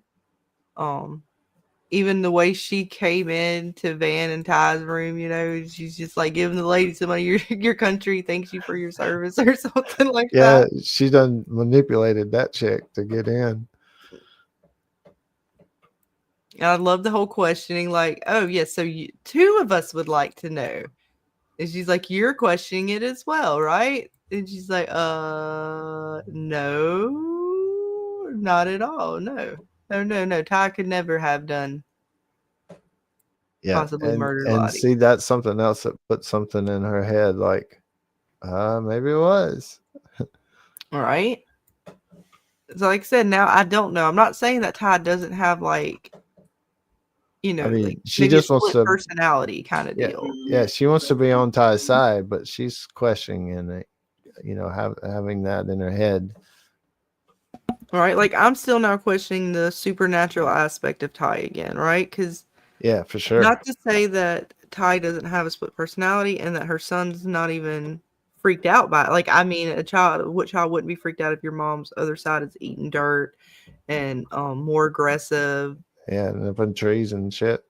Yeah, that would probably freak any child out and think that's not my mom, because in a sense it's kind of not his mom, right? It's another, part of her that's used to kind of deal with stress. So again, is it really supernatural Ty, or is it just Ty happens to have some kind of weird sleeping disorder, split personality disorder, something causing that? And then again, just because of situation that they're in, that Van sees it in the way she sees it, especially after the way Lottie and the stuff they went through and how the girls kind of like just weird things happen, right? Like, even though now we're seeing what the frogs were, at the time you might be able to understand why some people might go a little bit crazy when you're out in the woods and you hear some strange shit and you got Lottie promoting it like it's damn gospel. For sure. Yeah. That's how you get crazy stuff in civilizations all the time. Yeah. And Ty seemed to be, Lottie was a little messed up, or if you want to say it that way, beforehand, but so was Ty. And it ties back into her grandmother and stuff, and maybe her it's genetic or something, and even runs in the family, whatever it is. But it's just a condition. It's not supernatural. That may be what it ends up being. But they've shown it to us in a very supernatural way, just like they did the forest up till this episode. Mm-hmm. And I'm not sure what I feel with her. I'm very much on the fence with a lot of the stuff that they kind of showed us this episode. It just, I loved him. He told her, I love this part. He's like, look, you got to follow your instincts. We're going deeper in the woods. Follow me to, if you want to live. So far, it sounds like you want to go back to camp. Your instincts suck. You're on your own. Peace. Yeah. God, especially after you hear these girls, and they were like in full trance almost, right? Yep. Listen for the footsteps. Listen for her running away. It's this way. They've done been out there long enough to know. I love Misty coming in behind with the grunts and stuff. Sound like a damn animal. Scared the hell out of this girl, man. She was like, oh shit, they're coming. And they were, boy. They planned it. They were like, all right, we splitting up, yo. You two put your torches out. You two keep running that way. I mean, wasn't it the beginning of the season they showed them playing that game? That, I mean, they're in tune for that chase, you know. Mm-hmm. And that's what they've been doing this whole time. In a way, they were ready to go. So they put their little lights out, and they was ready to go dark mode. They didn't even need the torches. They know this woods. I know it's the forest is supernatural. It's like, look, I know you're like eating someone right now, and that you've even got his head like over there as an offering to me, but I want more. Right? Oh yeah, they chased them down, man. Poor girl, she got her hair all caught up in the trees and stuff. I felt like I was almost about to watch Dead by Daylight or something, like I was playing the game, because I mean, she got caught up in the trees and she left her footprints. And she was not, her skills were not very good. She might have wanted to listen to her guide. Not to say that he didn't almost run off a cliff, but I don't know. We'll have to wait and see who survives the longest. Yeah, the longest is keyword there. I don't know. But Shauna, she's being a little, you know, I go back and forth between who is the worst of the group. Shauna's definitely not a good player. She's willing to go. But then again, if this chick is really going after her family, I mean, I get it to a degree. But she is a little unhinged. Well, you know, given what we know right now, unless Alex has found out more than what we've been shown, unless Shauna does something like, Shauna is the queen, so maybe because Shauna became the queen or whatever, she's going after Shauna. But if it's she only knows that her parents or parent, you know, I don't know if that other dude was even the father, but was eaten by these girls or whatever, she may just be going after the queen, but you would think she would be going after all of them, you know, if that was the exact case. But no.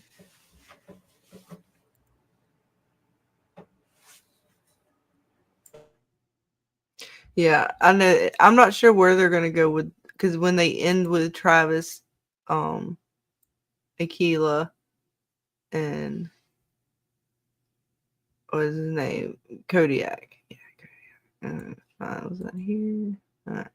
Gets that point. Yeah. All right. They're gonna have to try really hard to kill Kodiak. Like, he's still somewhat of a, you know, grown ass man. He's gonna be able to, you know, handle himself with any one of them teenagers.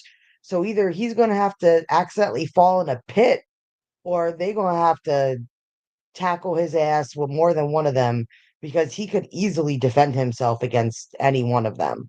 I mean, he was quick with that crossbow. He's but not now gonna they be got easy his to kill. crossbow. They got his crossbow though now.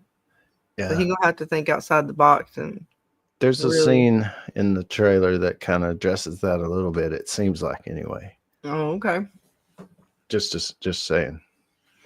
Well, we can get to that. I know we're not there yet. You know, Van took a drink right before she spit up the blood and stuff. I know she was looking like she was trying to. And I thought she did it on purpose to distract. I did too for a quick second. You know, but then I realized, oh shit, she really is spitting up blood. Yeah, I didn't get her where she put the bottle, but yeah, she was like coughing or like having like, she was like, oh, and then she went to take like a sip, and yeah, it was bad. That was a hefty amount. Again, I don't know if it just was from the lungs or from her stomach, but that ain't good. Yeah, we're going to show it in just a minute. I just want to get through just make sure we're done talking about this episode before we muddy it up with the trailer. But yeah, I particularly liked a lot of the scenes with Misty. Even here, the stuff back and forth when they actually go the hotel, when they get to the hotel, that one I loved all this interaction. not this hotel room, but when they get to the hotel room with that, here it is. All with of this stuff. Shauna, they're like, Yeah. you going somewhere? Yeah, this was, I don't know, I found it particularly funny because they get there and she's like looking at, oh, what did you bring her here for, kind of thing. And they're just like, seriously. And then finally she's like, tape. What tape? Mm-hmm. Like, so y'all just can't tell me about a tape? Yeah, I got to come here. Maybe I'll be the last one to watch the damn tape. And oh yeah, you mean the breaks? You mean the ones I didn't break? Yeah. Oh, or this one when I love it because Missy's like, oh, I sense cleanup. And she's like, I didn't ask you to do anything, Misty. No, but you will. Late and rude. Very rude. Oh, snap. And I love it. She's like, no, know what you're talking about. And Van's like, be fair. Yeah, like she's not wrong. Yeah. So yeah, I liked a lot of the dialogue in those scenes. Those are pretty funny. But that's just because Misty, I I didn't say I love her as my bestie, but man, I do love her as a character in the show. And she's funny. I mean, she's trying to figure it out. She may not always be right, but she is trying to figure it out. Methods, however, yeah, she can work on them.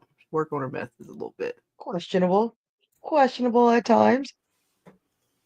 What's up, Casey? Glad you made it, hun. Hope you're having a good night. What's up, sweetheart? Jen, the teacher, Talking asked, to what Lee's about episode? Van? Yes, we are. Jen, the teacher, asked, what about Van's dream vision of her younger self, possibly evil self, lighting the hospital bed on fire? And they seem to go with Van. It's not the first time. Like, right, she is one of the, her and Shauna and Akila are the ones that saw the visions to begin with, where she saw the fire vision. So I'm curious, and they continue that with Van. And they seem to continue Akila's visions with the nature aspect. So I don't know where they're going with that, if that is actually something significant, or again, if it's one of those things to throw us off and say, okay, yes, we got something supernatural going on here. This is weird. Or again, is it, whether it be this vision or when they were in the caves, it's just a hallucination? I don't know anymore.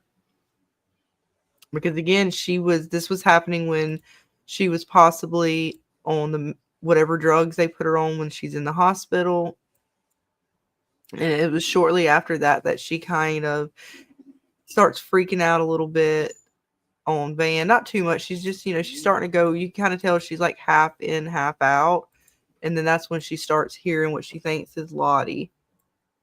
And yeah, but then if we're going to say that the vision here is drug based and the visions in the cave are gas based, but we think there might be some supernatural-esque part I don't know to anymore.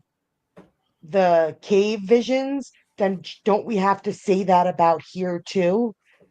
Because yes, we have a little bit of an explanation, but and that, I think still that's the whole big question. Supernatural. Yeah, the question. Because, it could just be a mixture of her trauma. Her trauma is the fire thing because of, how she survived the initial plane crash and stuff. So that could be part of her trauma, PTSD stuff that mixes in with Lottie, of course. And because Ty had just confessed that she had went and talked to Lottie the day she died and stuff. So not only does Van have in her head that Ty, who said to her face that she would kill, she's like, I'm going to be that person. Okay, you don't want to be that person? Well, I'm going to be that person for you, and I'm going to kill for you and keep you alive. She pretty much told her that. So she's got that on her subconscious. But, on top of her already their trauma. I mean, just saying, there's other ways that to explain makes it. even a good point. The way, and it kind of falls into what you're saying a little bit, James. It reminds me of when Nat was dying and met up with her young self on the plane. So when you're in that moment of death, And one could say at this moment, she was in what, cardiac arrest? Yeah. Because this is when, like, her oxygen was low and the monitors were going off, and she was. It seemed as if she was. I don't know exactly where I want to put it, but she was not doing well. So it's possibly that she might have even almost died here. So it falls back into that. Well, is what they're seeing really truly a supernatural vision, or is it trauma based? Because she was burned twice while she was out there, right? The initial crash, and then after the wolf attack, they thought she's dead, so they were going to burn her body. Yeah, and so they damn near did. She's got that trauma, man. I mean, what did her younger self say right here? That we never really survived, or something like that. So maybe she's just feeling like it's guilt or whatever. Like, I didn't really survive. I'm still going to end up burning.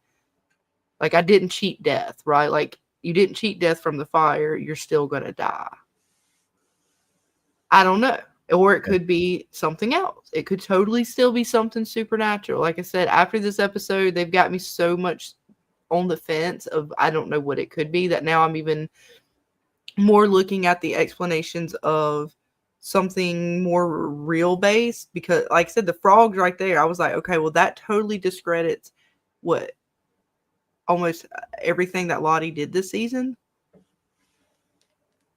Because a lot of what Lottie went off of was because of the screeching of those frogs. Yeah, you'd think Hannah might have said, yeah, we're studying these frogs and they scream really loud. Y'all might have been, y'all might have heard that. Were you hearing anything weird coming from the forest? And then everybody turns. Frogs. Then everybody turns and looks at Lottie like, oh my God. Right. But we know they don't, because somehow she friggin' progresses and into what we think might be the fucking antler queen or whatever the fuck she becomes. Like, I don't know how these bitches are still fucking falling for Lottie shit. I'm sorry. She would not have made it out of the wilderness if I was there. I don't know if it's the New Yorker in me, but that would have that would have deserved another ass whooping. Sorry. And it would have been worse than what Shauna gave her. I mean, killing the dude's one thing. I mean, that's one big damn thing. But just kneeling over and starting to eat his brains from the wound and talking some gibberish, let's step it up a few levels to even more batshit extreme. Right? Because that's right up there with Misty fucking destroying the black box. Like, you just fucked up a way home. You just fucked up a way home. And Coach's head, no matter what, they could it's still explainable. Like, though they didn't roll up and like automatically think these girls killed that dude. It was a what the fuck. But once these people heard what they went through and what they were surviving, I highly doubt anybody would have looked at them and blamed these girls. In a sense, they could have come up with a story that could have explained that 20,000 different ways that would have been plausible. And even so in this moment, right? Because I think even right here, he was starting to say, hey, you guys were the... Yeah, he's realizing like, oh. Almost as if like he didn't look scared. It was more of a like concern. Oh my God, y'all are alive. So yeah, it was very possible at this moment that all that's racing through his mind. Like, okay, it's but then whack, he something would have else. so got these girls home. Something else races through his mind. Lottie's axe. Yeah, she turned into a zombie later. That was straight up. And because of, if it was just Lottie, maybe you could start saying, talking one way, but the way Shauna reacted, that adds another level of, she's like, hell, did you just see that shit? Yeah. Because I think she already knew, these people can't walk out of here alive. Because the trailer, I mean, it's another thing in the trailer too that says, kind of emphasizes that. Yeah, I don't know if Shauna's way worse than Lottie though. I'm not quite on that one yet. Because Lottie's the main one that's ran most of what's happened at the camp.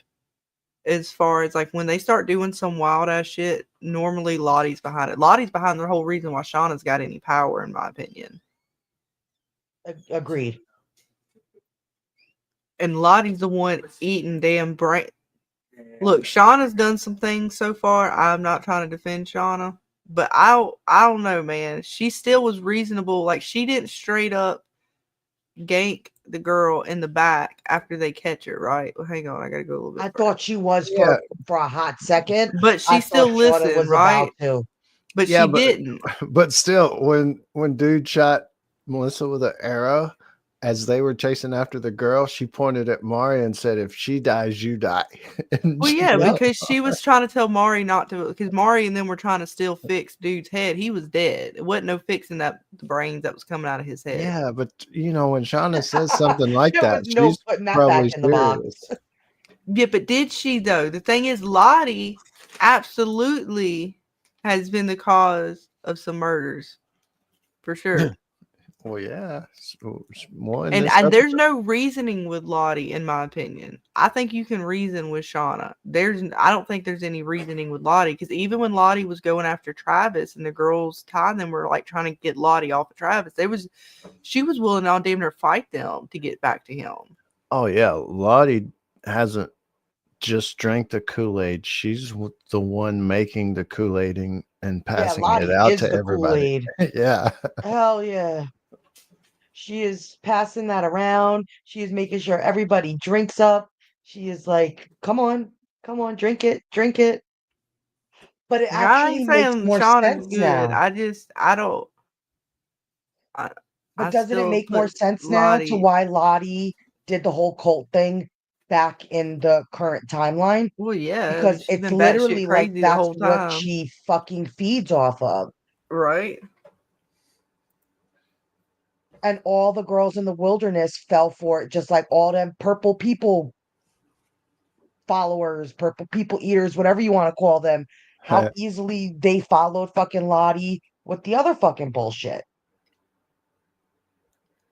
Yep. And if you got the leader like Shauna saying to do that, also, it backs it up.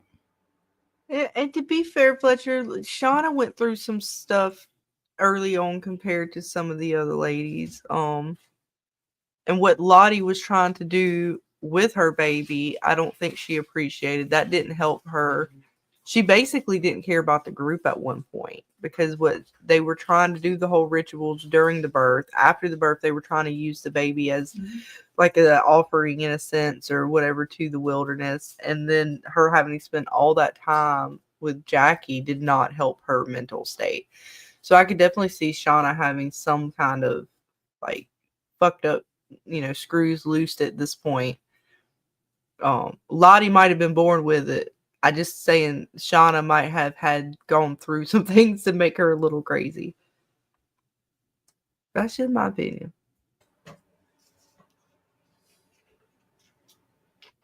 I don't know. I still am all right with Shauna. I'd be the lone wolf.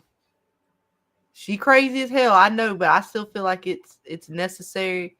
And Lottie, fuck Lottie. That's all I'm saying. Oh yeah, after this episode. How do you really feel? Well, do you really want to know? But no, I don't know, man. I'm still Team Shauna for now. Maybe next episode she might go try to kill somebody and be like, all right, Shauna, you went too far.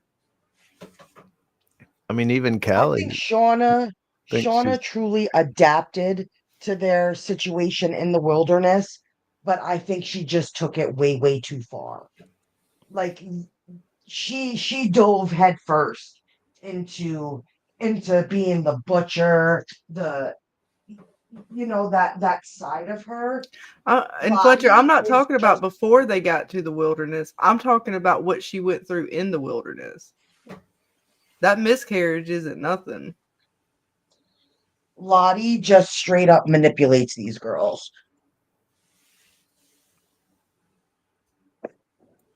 That miscarriage to me wasn't nothing, and then like spending that much time with Jackie and a dead body, that's it can't be.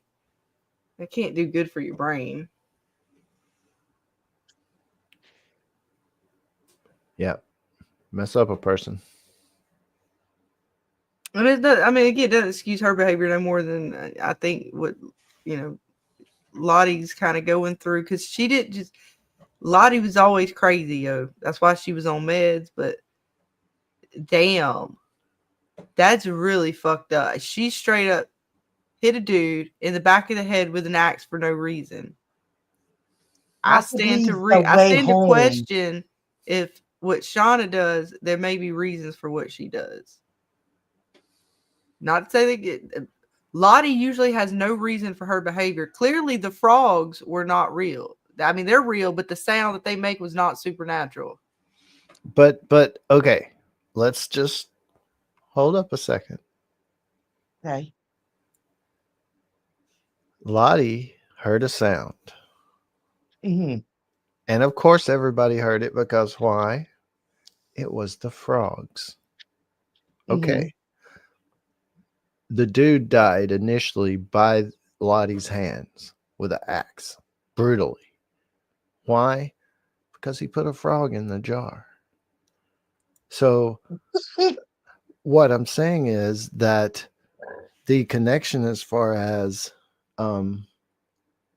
is still there. The frogs doesn't necessarily say, oh, it was just the frogs. Well, of course it was the frogs. That's the way the forest was making the noise and speaking to the girls. So it's all in sync. It's all in hand. We're seeing it as, oh, it was the frogs. No, of course it was the frogs.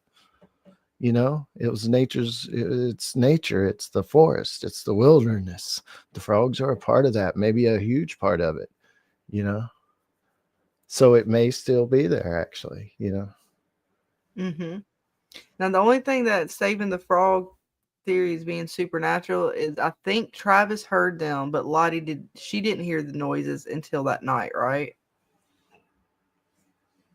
Seemingly, yeah. When he was on the mushrooms. When he heard the mushrooms, he heard that same supposedly screeching sound, but only he heard it. Mm-hmm. So that'd be the only thing that's still question mark on that. Yeah, the hallucination trips or gas hallucinations, whatever, all that stuff, it still adds to question what about those, because some of them kind of seem to actually tie into something.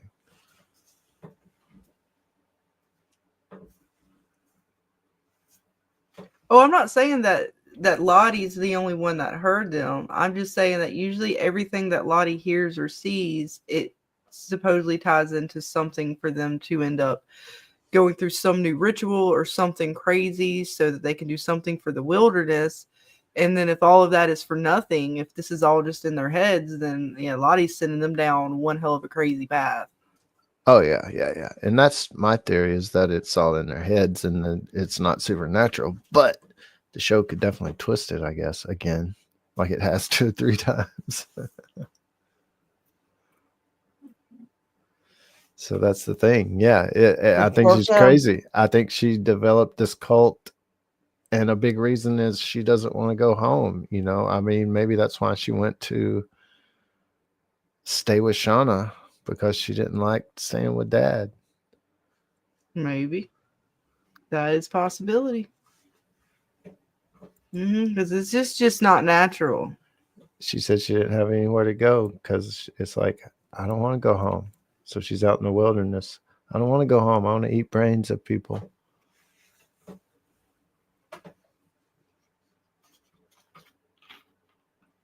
Yeah, we still don't even fully know what's up with what Lottie, as a kid, what happened. Like, because she screamed and there's like that weird whole situation. Again, I don't know.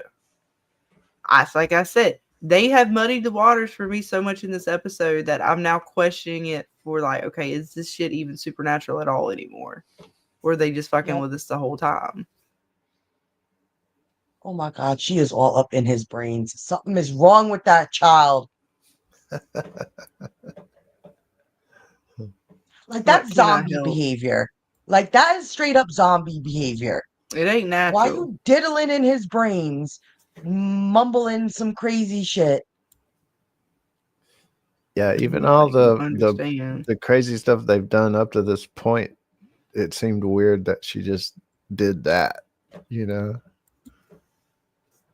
Because it was to me kind of out of nowhere. And again, she kind of snuck up on him a little bit.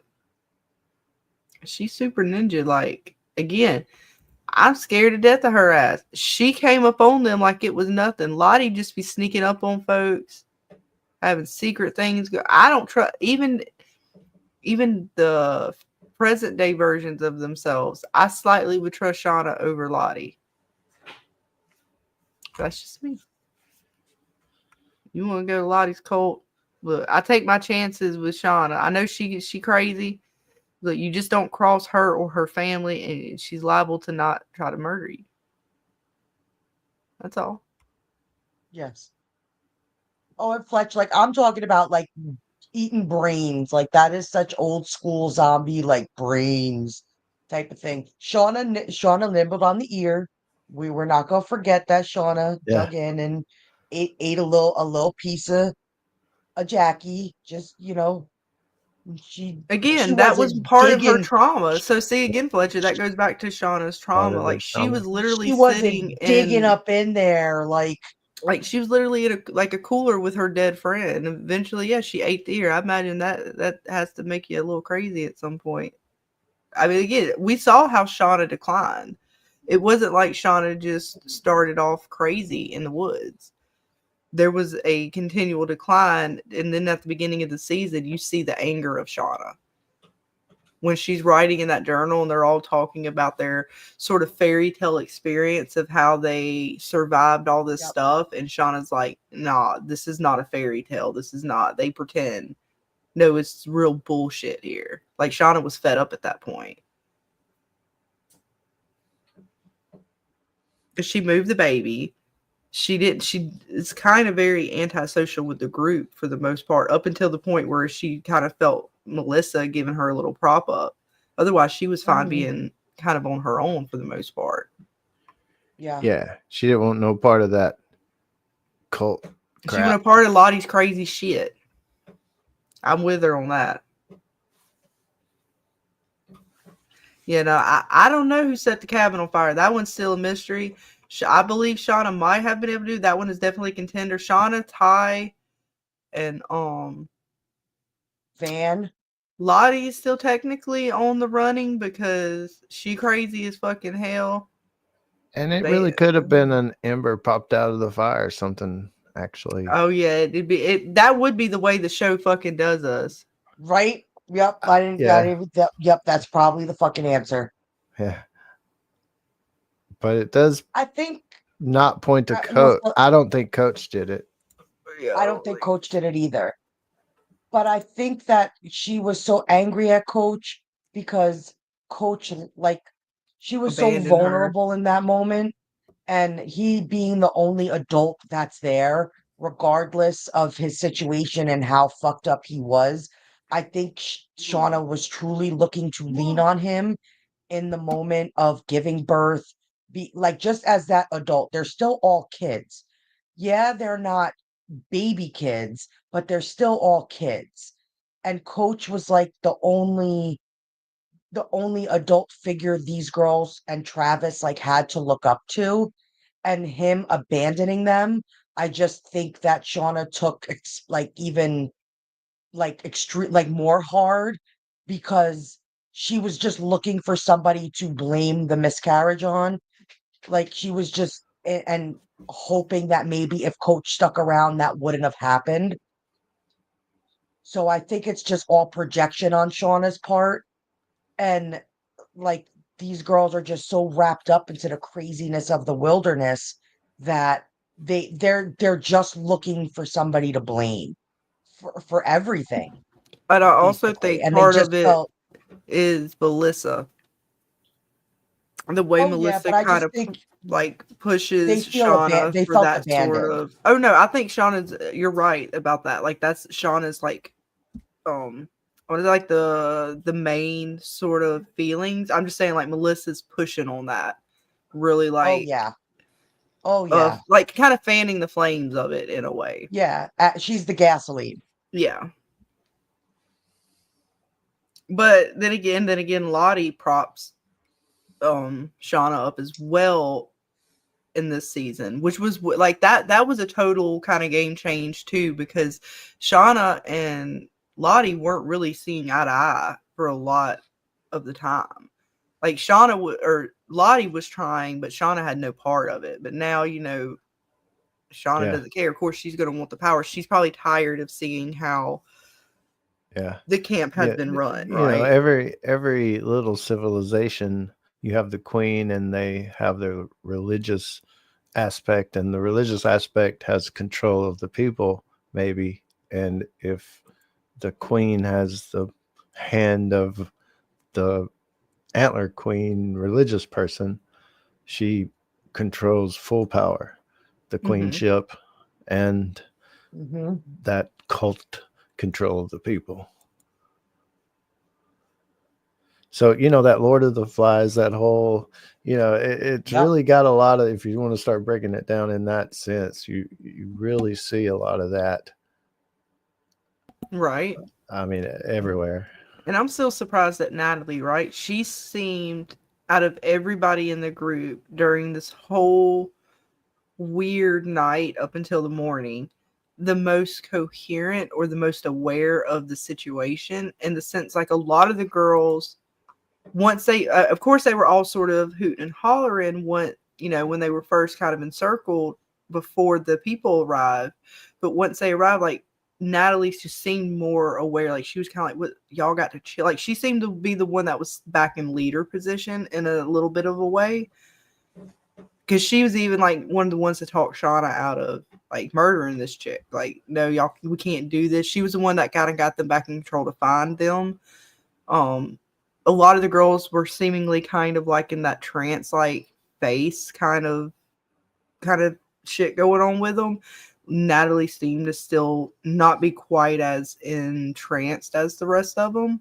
So I don't know. Natalie just is curious to me, because we see what happens or what Natalie becomes later in the present day, but just kind of watching her character, the younger version of her, she's going through. She seemed to deal with a lot too, but deal with it a little bit better. I don't know. She still seemed, I guess it's humanity. She still seemed to keep a lot of her humanity. Yeah. She seems like that person that she's kind of broken, I guess, in a lot of ways or whatever, but all of the trauma, it just keeps building up, but she still kind of retains that little bit. But I think she's definitely broken, especially since she had to do coach, you know, that really center of the edge. And now it's just, I'm just here, I guess, you know, but she's still, she may be one of the only ones actually that has that little bit of humanity left. I don't know. There was still something about her this episode that, despite everything, because I didn't think that she would be vocal as she was this episode, considering what happened with Coach. Like, I don't know. I just assumed she would be a lot more reserved, but she didn't really cower to Lottie or anybody. She kind of even took control over the hunt a little bit. So it's all like, because even her and Shauna kind of made this face together, right, when they're in the hunt, and I was like, okay, well, what, you know, it's Shauna's taking leadership, but she's not fully taking it. So I'm curious to see, because Shauna, you know, they kind of put Shauna in the place, right? Like, if you don't go rogue, you know what happened to Natalie, and Natalie's standing right there telling her, don't do this. So I don't know. Natalie still might end up. I'm curious to see where the power is going to end up lying, because we have this weird power shift right now, but it still doesn't seem as Shauna's in full control, because you got Lottie doing whatever the fuck she wants to do, and she's not taking control of the hunt. She's kind of started to take control at the beginning when, you know, she's telling the girls what to do, but then it seemed like Natalie kind of took control. Yeah, I think maybe it's just her realizing Natalie's position in that moment, because Natalie was the hunter and she maybe more of a tracker, and she knew to stop and listen, you know, in that one part. So maybe it's just the queen knowing her soldiers' strengths and weaknesses type thing, maybe playing it out like that, you know. Could be. And appreciating it, you know, and that's something that maybe once Natalie cut up the body, Shauna is in a more, okay, she did it, so yeah, she's had her punishment, so now just be a useful part of the group. Because it's interesting that I thought poor Natalie was going to be in a lot worse shape than she is right now, but she might be all right now that Lottie done smacked dude in the back of the head with an axe. She kept it together, but holy shit, I'd still be freaking out if I just saw that happen. So, and especially her eating the brains. I don't know if they even know she's eating the brains because they took off running. Right? No, because when they walk back up, she's already got the blood all over. Like, yeah, because they don't. She's eating it. Now these girls know. Because, like I said, I love this moment right here. Mari tells her, go do something with your fucking blood dirt. Yeah. God, nasty. I feel sorry for Mari. She's just not going to end up, I don't think, she's going to have a brutal death, I feel.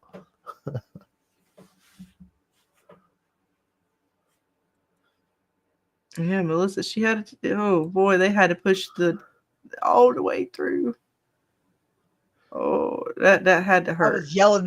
I was yelling that. Like, they was doing so much damage already, trying to yank that shit. And I was like, then I'm like, you're talking about teenage girls. They probably don't know. And like, I'm like, where's Misty? This is probably something Misty would have known. That you always fucking break off the end and you push it through, because that's when you yank out the air, it's just going to rip everything even more. Because of the little part. And hopefully, you're always supposed to break off the end and push it through. Hopefully dude didn't put anything on it. Surely not. You know, that would have added. I don't think so. Added to her misery, but she's in a pretty bad spot where she could still die from infection. Or absolutely, they was yanking on that shit for a minute, trying to pull it out and do shit. So yeah, they probably, in all honesty, they probably made it worse. They're like, it must have barbs on it or something. It ain't coming out this way. At least they figured it out, I guess. Because Melissa's like, I don't care what you do, I just want it out. Right? Like, you do something, anything, please. Oh, that would suck. I know. Like I said, they had pushed it all the way through. It was brutal. And she's looking a little pale. And she gonna need a lot of that first aid kit that y'all brought back. She gonna need all that. I mean, come on. And maybe then something. You can't expect the forest to give you 3 things for winter. Some food to stock up on. I know. They got more supplies. They just banking on supplies, man. They keep them there. The forest does not want to let them go. Well, we'll see. Callie's not real happy with Mom. So we'll see where that goes. Callie's been kind of on to Mom, or at least the group as a whole, of what they actually did. So we'll see what happens if she gonna turn Mom in. I don't know. Oh wait, we had another poll going. She's on bitch. Oh, and it's Melissa. Who is Mystery Chick going to be? We got 83% at Melissa, 16% at Alex, and 0% at Don't Know. So we'll just have to wait and see if they let us know. Who is she going to be? I mean, it's pointing to Alex, so I'm going to go with Alex, but that's me being stupid and going with I've been wrong about so much stuff, man. What they're showing Have me. we been right about anything yet? Like anything? I don't know. But I do like how they flat out 0 for 0. Right. I do like how they make sure to note that even his compass is wonky at this point. which makes me think whatever when they passed that threshold, I think, or wait, was it? Okay, no, they were getting to it here. This is where the symbol comes in, and they're walking up to that point, and his compass starts going all wonky. Maybe that's what the symbol means. The past this point, your compass don't work good. Right, like it might be markers showing kind of like, okay, this area is particularly got something going on with it, whether it's supernatural or natural. I'm not sure. Yes. But we'll get ready to watch the trailer for the next episode. I was just trying to make sure there wasn't anything else. Again, that was the obituary. And we looked, it didn't say anything about her daughter or anything like that. Matter of fact, I don't even think they mentioned the daughter in the obituary. She had to find that elsewhere. But that was a little bit of that. I'm just trying to make sure. Our poor boy Jeff, man, he's trying so hard. He's falling apart. Poor Jeff is just crumbling to pieces. He's trying though. he's just crumbling to pieces, poor guy. He's trying to keep it together for the family, do what he thinks is right. It just ain't working out so well for him. No, it's not. I'm just trying to make sure, going back through looking, was there anything else? I think that was pretty much it. I do wonder what he's going to do now, you know, after what Callie told him, what he's going to, how he's going to play, what his next play is. Mm-hmm. Yeah. Is he going to question her more on it, or does it even matter at this point with everything else he knows? Yeah. And is it a big twist that it was really Callie and Callie's playing everybody, even the viewer? Oh, man. That'd be messed up. But no, she was in the house when the tape. Did she hire somebody to drop the tape off? Right. Yeah. I don't think it's Callie. I think she's for real, like talking to Jeff, like, hey, I think mom's really maybe the crazy one. Right. I think she really does believe that. Let me find the right one. To share. There you go. So this is the promo for the next episode, A Normal Boring Life. Here we go. Make sure, yeah, all right, sounds up. What day is it? Can you get us out? Did Mulder and Scully get together? Everyone, shut up. Natalie's taking control, yo. Yeah, they're asking Hannah questions like, hey, what day is it? Where are we going? Who won the, I don't know, sports something? Who won the Super Bowl? Ah, there we go. Yeah, I don't know. Poor Hannah. What if they tell people what they saw? The only way to truly be safe is to be the only one left. Oh, snap. Ooh. Ouch. Be safe from what? What did y'all worried about? Is it be okay? I don't think anybody's going to really charge y'all with too much of a murder charge from when y'all was held up as kids in the forest. Yeah, you might get some leeway with the judge. I'm just saying. I don't know about now the frog guy. Maybe, but first of all, it was on foreign soil, so they'd have to deal with Canada law. They had to deal with the United States, I don't think. Yeah, Canada probably don't like you killing frog guys. No, but they might forgive them for it. You never know. You just never know. Yeah, you gotta be optimistic. They might have something on their law book. But they were, the girls could say some kind of emotional trauma. They scared the hell out of them. They didn't know. I know that recording doesn't mean shit other than the fact that the girls were going wild and crazy in the woods after going cannibal. It seems pretty reasonable that they might go crazy on people. Look, the wilderness dude or whatever guy told him not to go sniffing for that barbecue. That was a bad idea. He did. He said it. I will give you that. He did. Yeah.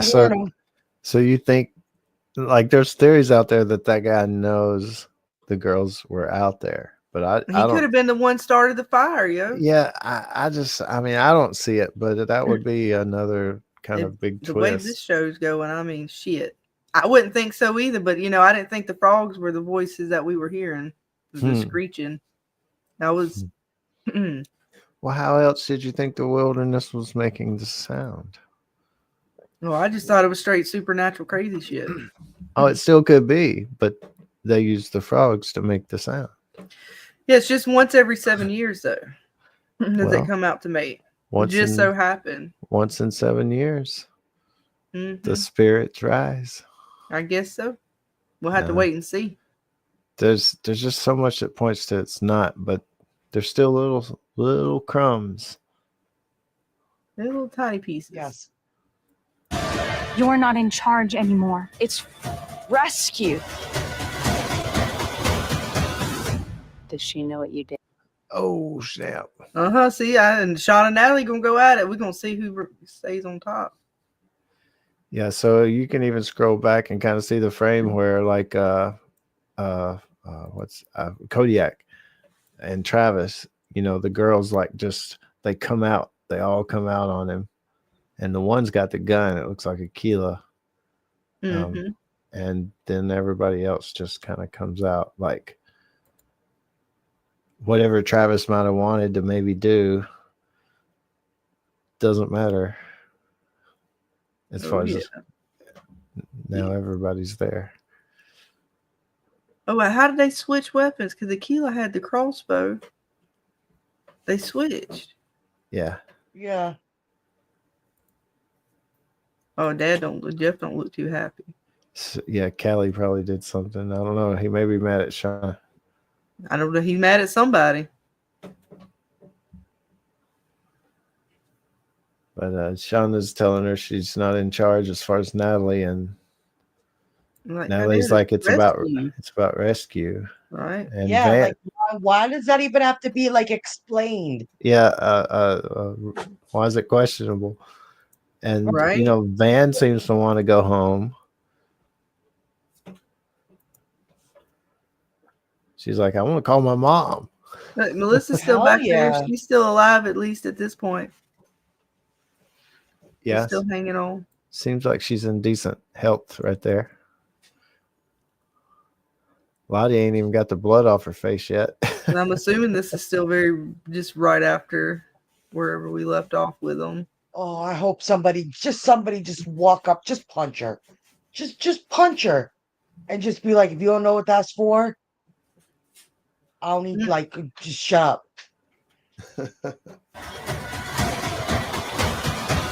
You let Shauna beat the shit out of her after the baby. Just punch her. Just once. What you're capable of? What did she say? Go back.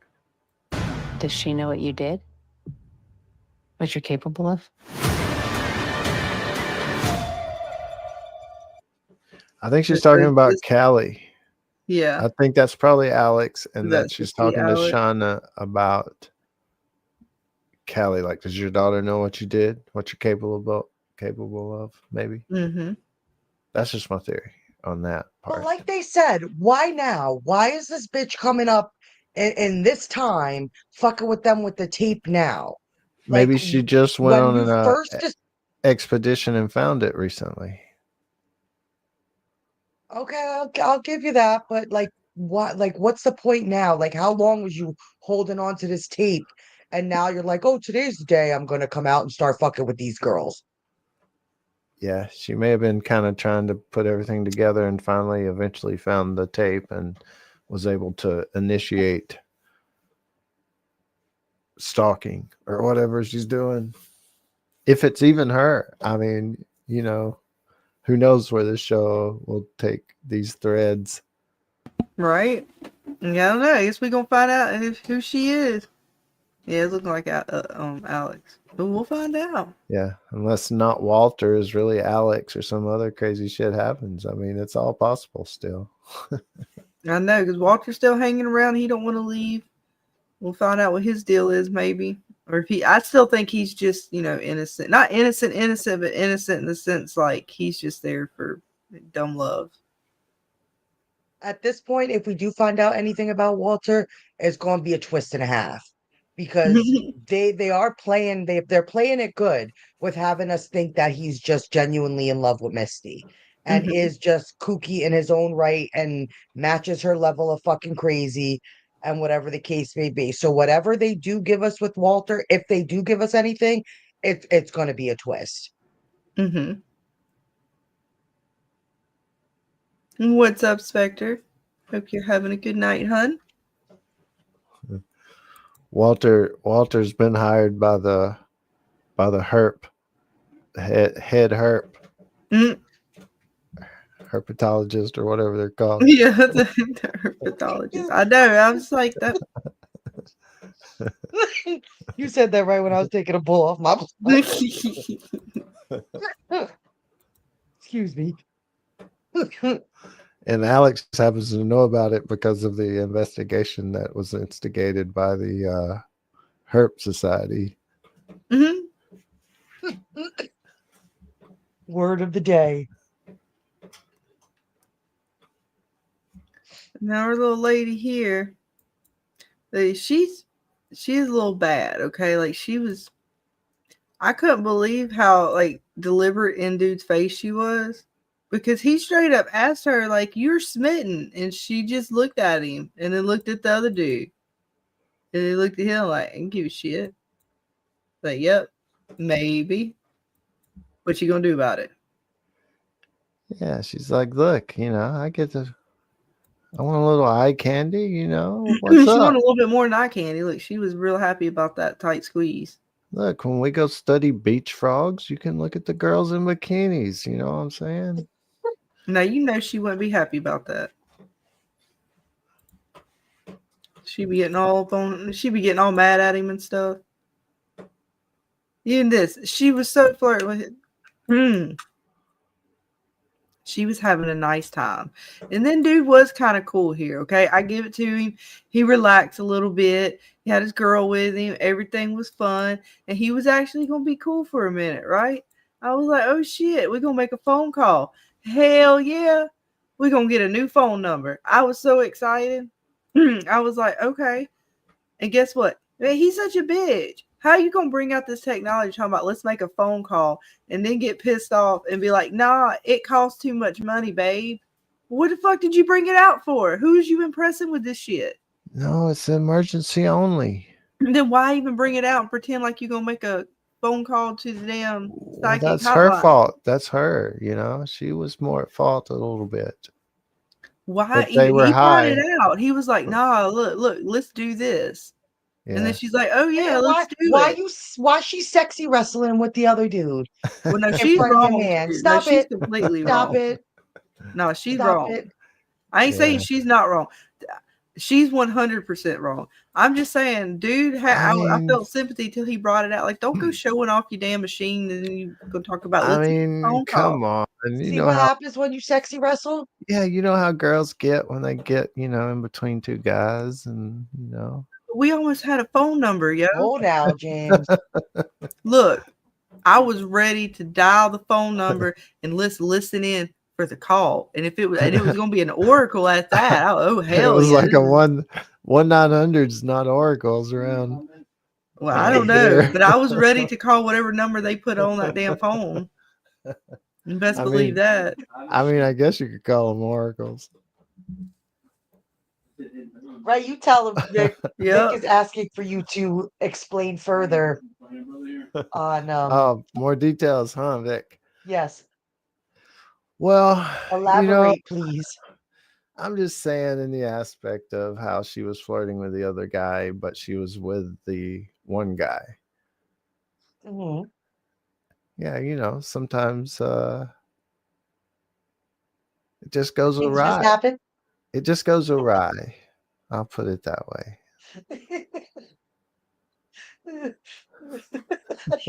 I love it. Okay. Like sometimes one of the guy's antenna gets broken.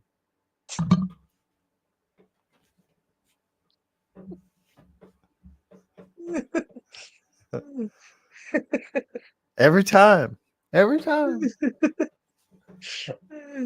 That can't be comfortable. Mm-mm. But no, she's wrong. She's totally flirting with the dude. I just got irritated because he brought out the machine. I thought we was going to get a new phone number, and we didn't get shit. Right. Yeah. We got a broken machine with no fucking way back out. Thanks. Right. What was the point, again, of bringing out your high-tech machine while you all high as fuck if you weren't going to make a phone call? Yeah, so, like, you know, I wonder if it's that they end up fixing it, and that's their way home, or a search party coming looking for the other 3 people that finds them. I wonder what right, what like may how be is this still gonna, you know, pan out for them, because obviously they get rescued somehow, but we don't know how. I'm thinking they get through the winter because they probably are not going to send out search parties during the winter. And when they do realize, I bet you this company is going to send people out looking for the researchers. And I'm leaning towards that's how they get rescued. They're going to probably there's probably something in that phone that they could track or trace or, you know, locate somehow. And that's probably how they're going to get home. But it's going to take them through the winter because they're probably not going to be able to search during the winter because we've seen what winter where they are looks like. So I bet you it'll be spring. That'll bring us around to the 19-month mark. Yeah. Inspector says you can try to bring the phone to the high of a mountain and maybe get a signal. So they'll like go a little bit higher, maybe somewhere where it's clear. Yeah, he was talking about that earlier, that just because the antenna is broken, if you still get the phone high enough, it should still be able to get a signal because the antenna is just basically signal boosting because they're deep in the forest. So if you can get to a high enough point, you might be able to get a signal without fixing the antenna. Yeah, that's still possible. Where do you guys rate this episode all around? Where would you put it? And you guys in the chat, let us know where you rate this week's episode. I give it, even though it frustrated me, I'm still going to give it an 8 just because, yeah, regardless, they let us know some shit and they confused the hell out of me. So good on them for trolling me. I give it an 8. What about you guys? Where do you stand with it, Miss Dana? I'm at an 8.5.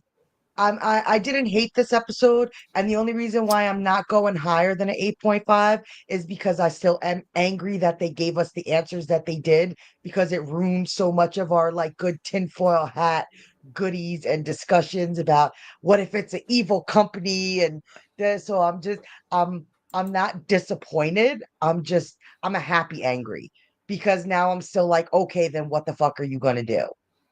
You like give us stuff, you take it away. So we haven't gotten our big like holy shit yet.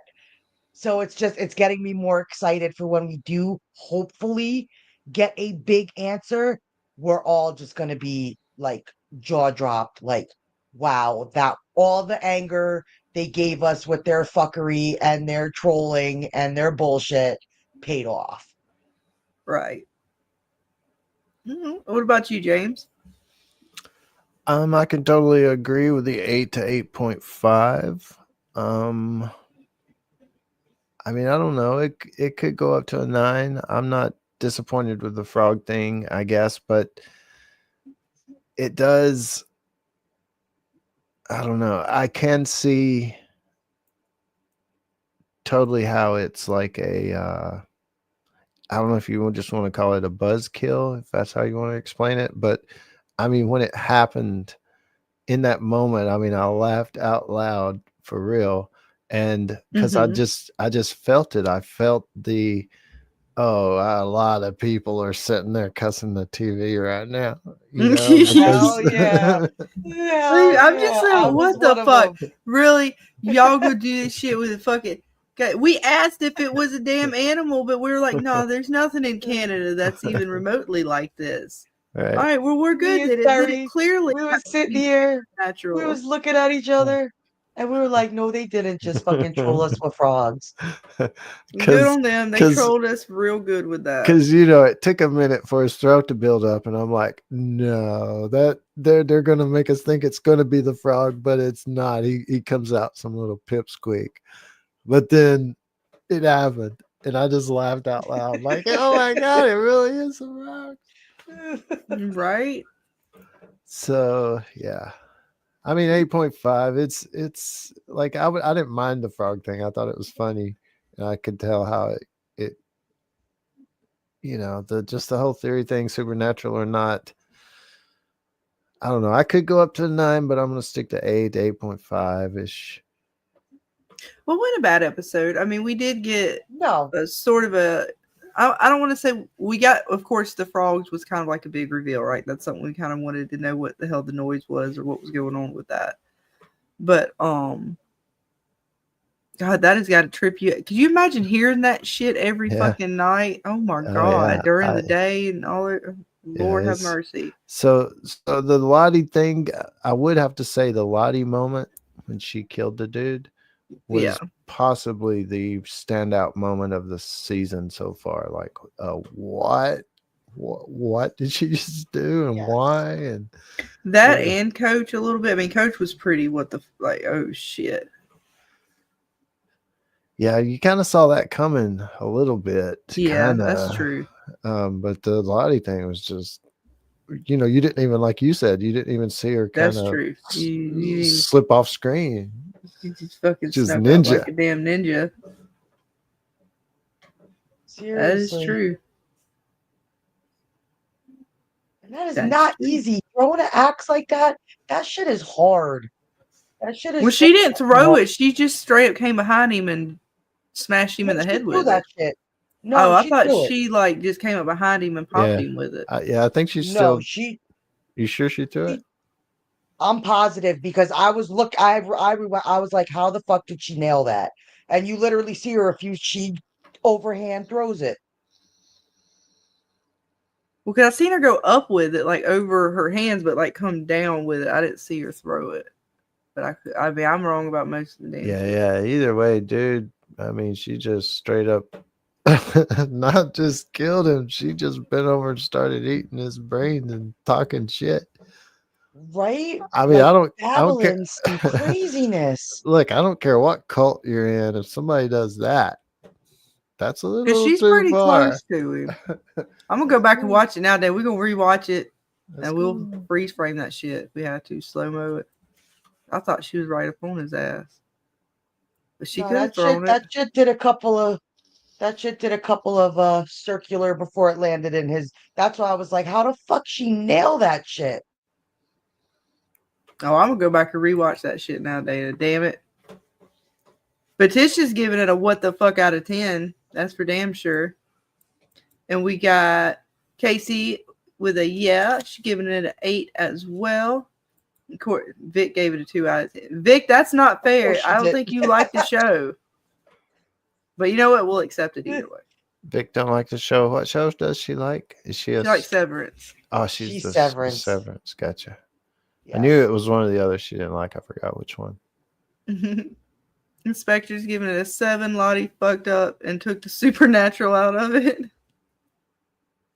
Well, I don't know if Lottie took the supernatural out of it, but the frogs definitely might have. She take it out. She just threw a wrench in it for right now. Well, she threw an axe in it. Ah, touche. But no, the frogs for me is what about killed the supernatural and Ty and Van's story this go around, because now with Van's cancer back and then everything that she saw in that hospital room the way this show's playing it could be explained away with the cancer and or drug that she was on in the hospital. Not to say it's not still supernatural, but the frogs. I'm just like, goddamn frogs. They ruined it for me, folks. Now everything's got an explanation. That's some bullshit. And we know now that they will just pull some random ass fabricated fucking species out of their ass and put it in the show to explain some weird ass fucking noises in the goddamn forest. So remember that now as we try to theory craft Well, yeah, I mean, they stretch a lot, even if they stretch like Van's hallucinations with her cancer or whatever, they could make up and stretch it a little bit, Oh, they absolutely stuff could. She's got brain cancer. Then yeah, because I looked it up and with her say, particular well, kind of cancer. no, it's Yeah, not supernatural. It's this, and she that's 100 could have both kinds that's the of thing. And what if the kicker is the cancer came from the fact that she was breathing the fumes from that cave? Right.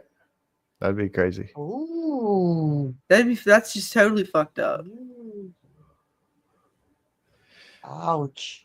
She only did that once, though, right? So maybe not. Maybe not. I don't know. I'm just saying that'd be messed up. It I seems don't know like why, but it's messed up either way. But Aquila would definitely be. well, she may not survive, so she may not live long enough for it to form cancer in her. It's just if they've just got the one winner to go, that's several people that seems like it's going to die in the wilderness still.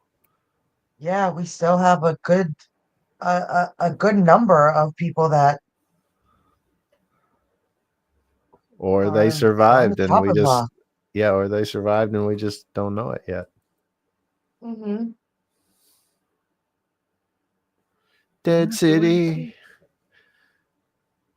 Woo-woo. Dead City. Those New Yorkers. I know. We're fucking crazy too.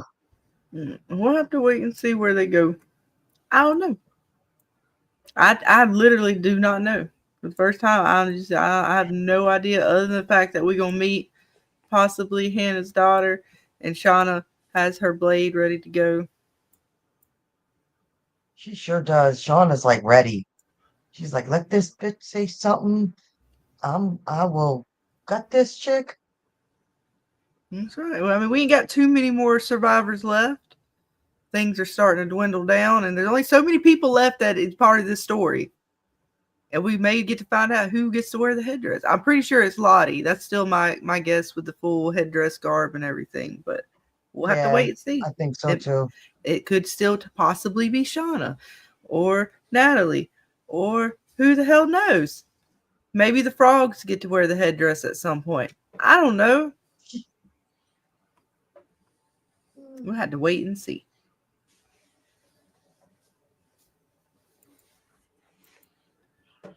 Oh, and do we get to find out who actually killed Lottie? Yeah, we completely got sidetracked with that. And now I'm sorry that she deserved it. She deserved it. Now seeing this, like, hell yeah. I'm surprised that bitch didn't fall down a flight of stairs. No, it's fine. She has a condition, Dana. Fuck her condition. No, it's fine. She has a condition. You fucked up our way home. It's fine. It's her excuse. She's got a condition. Look, I still love all the scenes in this episode from Misty. They're some of my favorite. You love it. They're like, you just accused me of, murder like earlier in the day. And maybe it's not that crazy, not that far-fetched. Yeah, touche.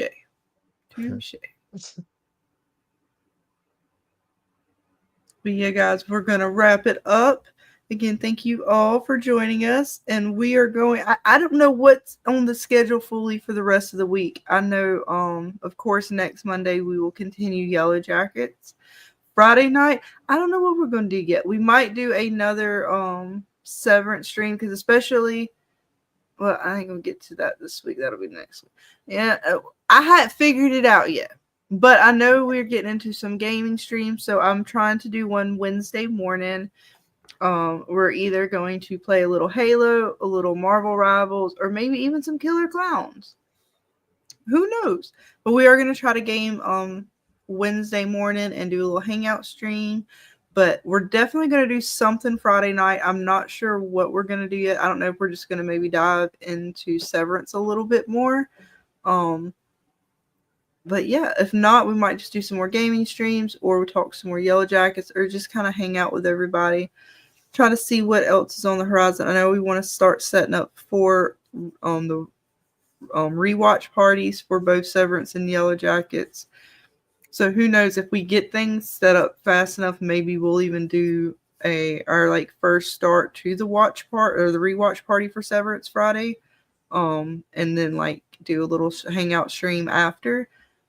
Either way, we will definitely be doing something Friday night.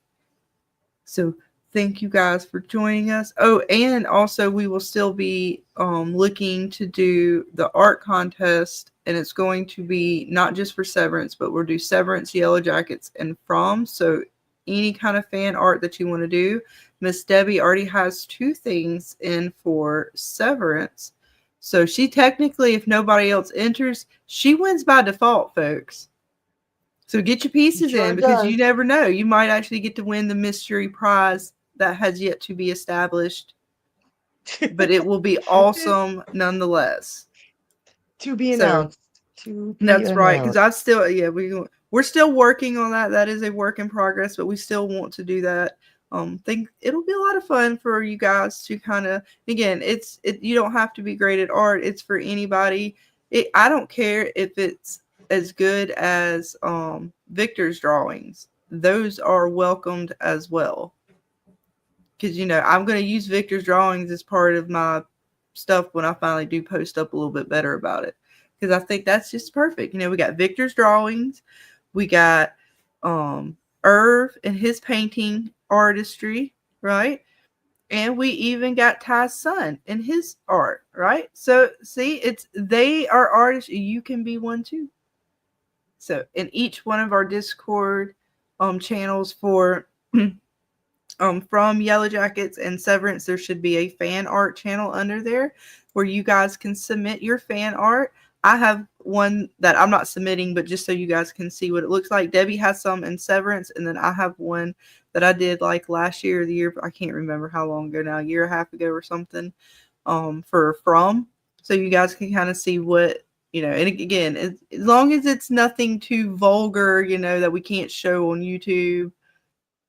Remember, those are really the only guidelines is what YouTube allows me to show. Otherwise, as long as it's off the show, whatever you want to do for it, and we'll let the chat, you guys in the chat, will show them and let you guys vote for them.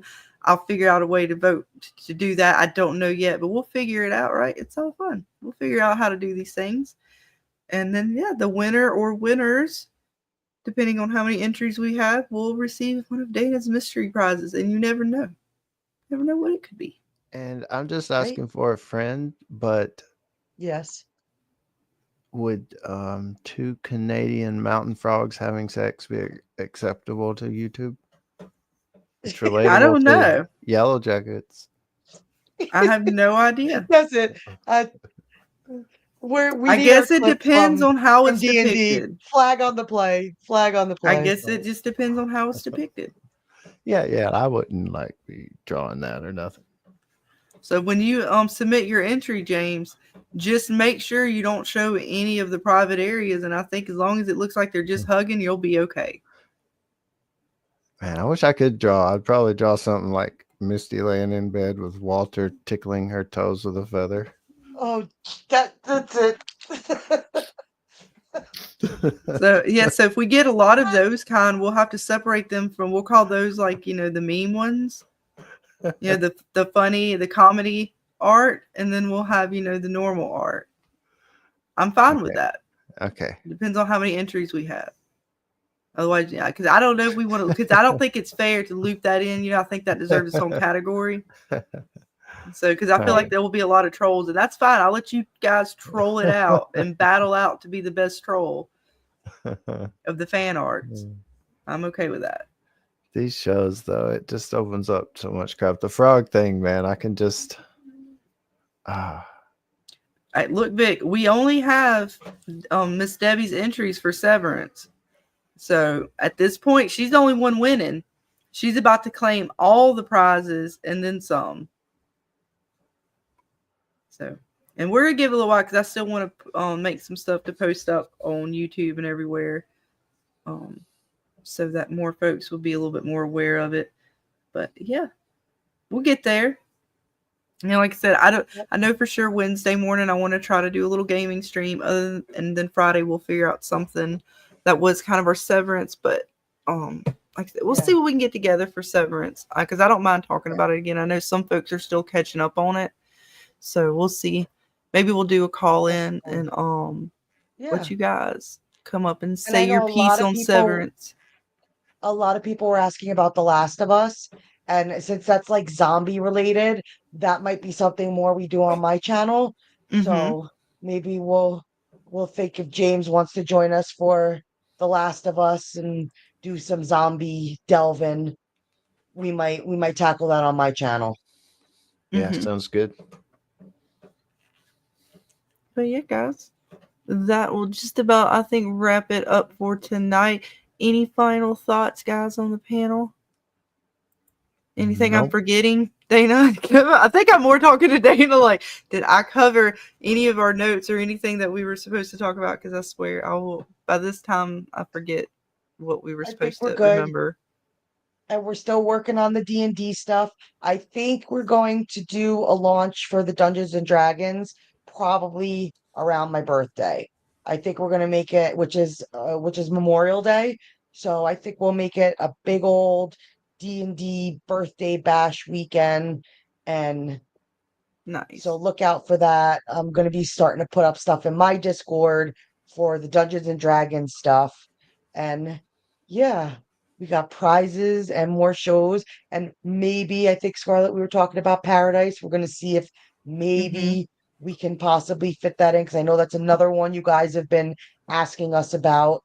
Yeah. So, definitely, especially once after Yellowjackets ends, then we're looking at probably trying to get into Paradise. That gives me a little bit more time to try to watch it and catch up and get it all ready for you guys. Yes. So yeah, we got a lot of things we're thinking about. We're gonna try to work them all in there. You know, making them lemons in a lemonade. Sometimes it's a little more lemon than aid. You know, it is what it is. It sure is. But we thank you all for hanging with us tonight, and hope you have a good night and a great rest of your week until we see you guys again. Have a good one. Be safe. We love you guys. And yeah, we'll see you next time. Bye. Bye, guys. Paint me a scene, city in color, the way that you see. The way you see it, don't you wish that I could give you? I could give you everything. 1, 2, 3, and my heart is racing. Can't fall asleep, I got my mind in a throw. Weightless, floating through the day. Trust that I'll be okay. I'm happy alone, but a little waiting for you. Wait until you realize. Waiting for you. Wait until you realize. If you wanna run ahead, I'll meet you where the water meets the earth.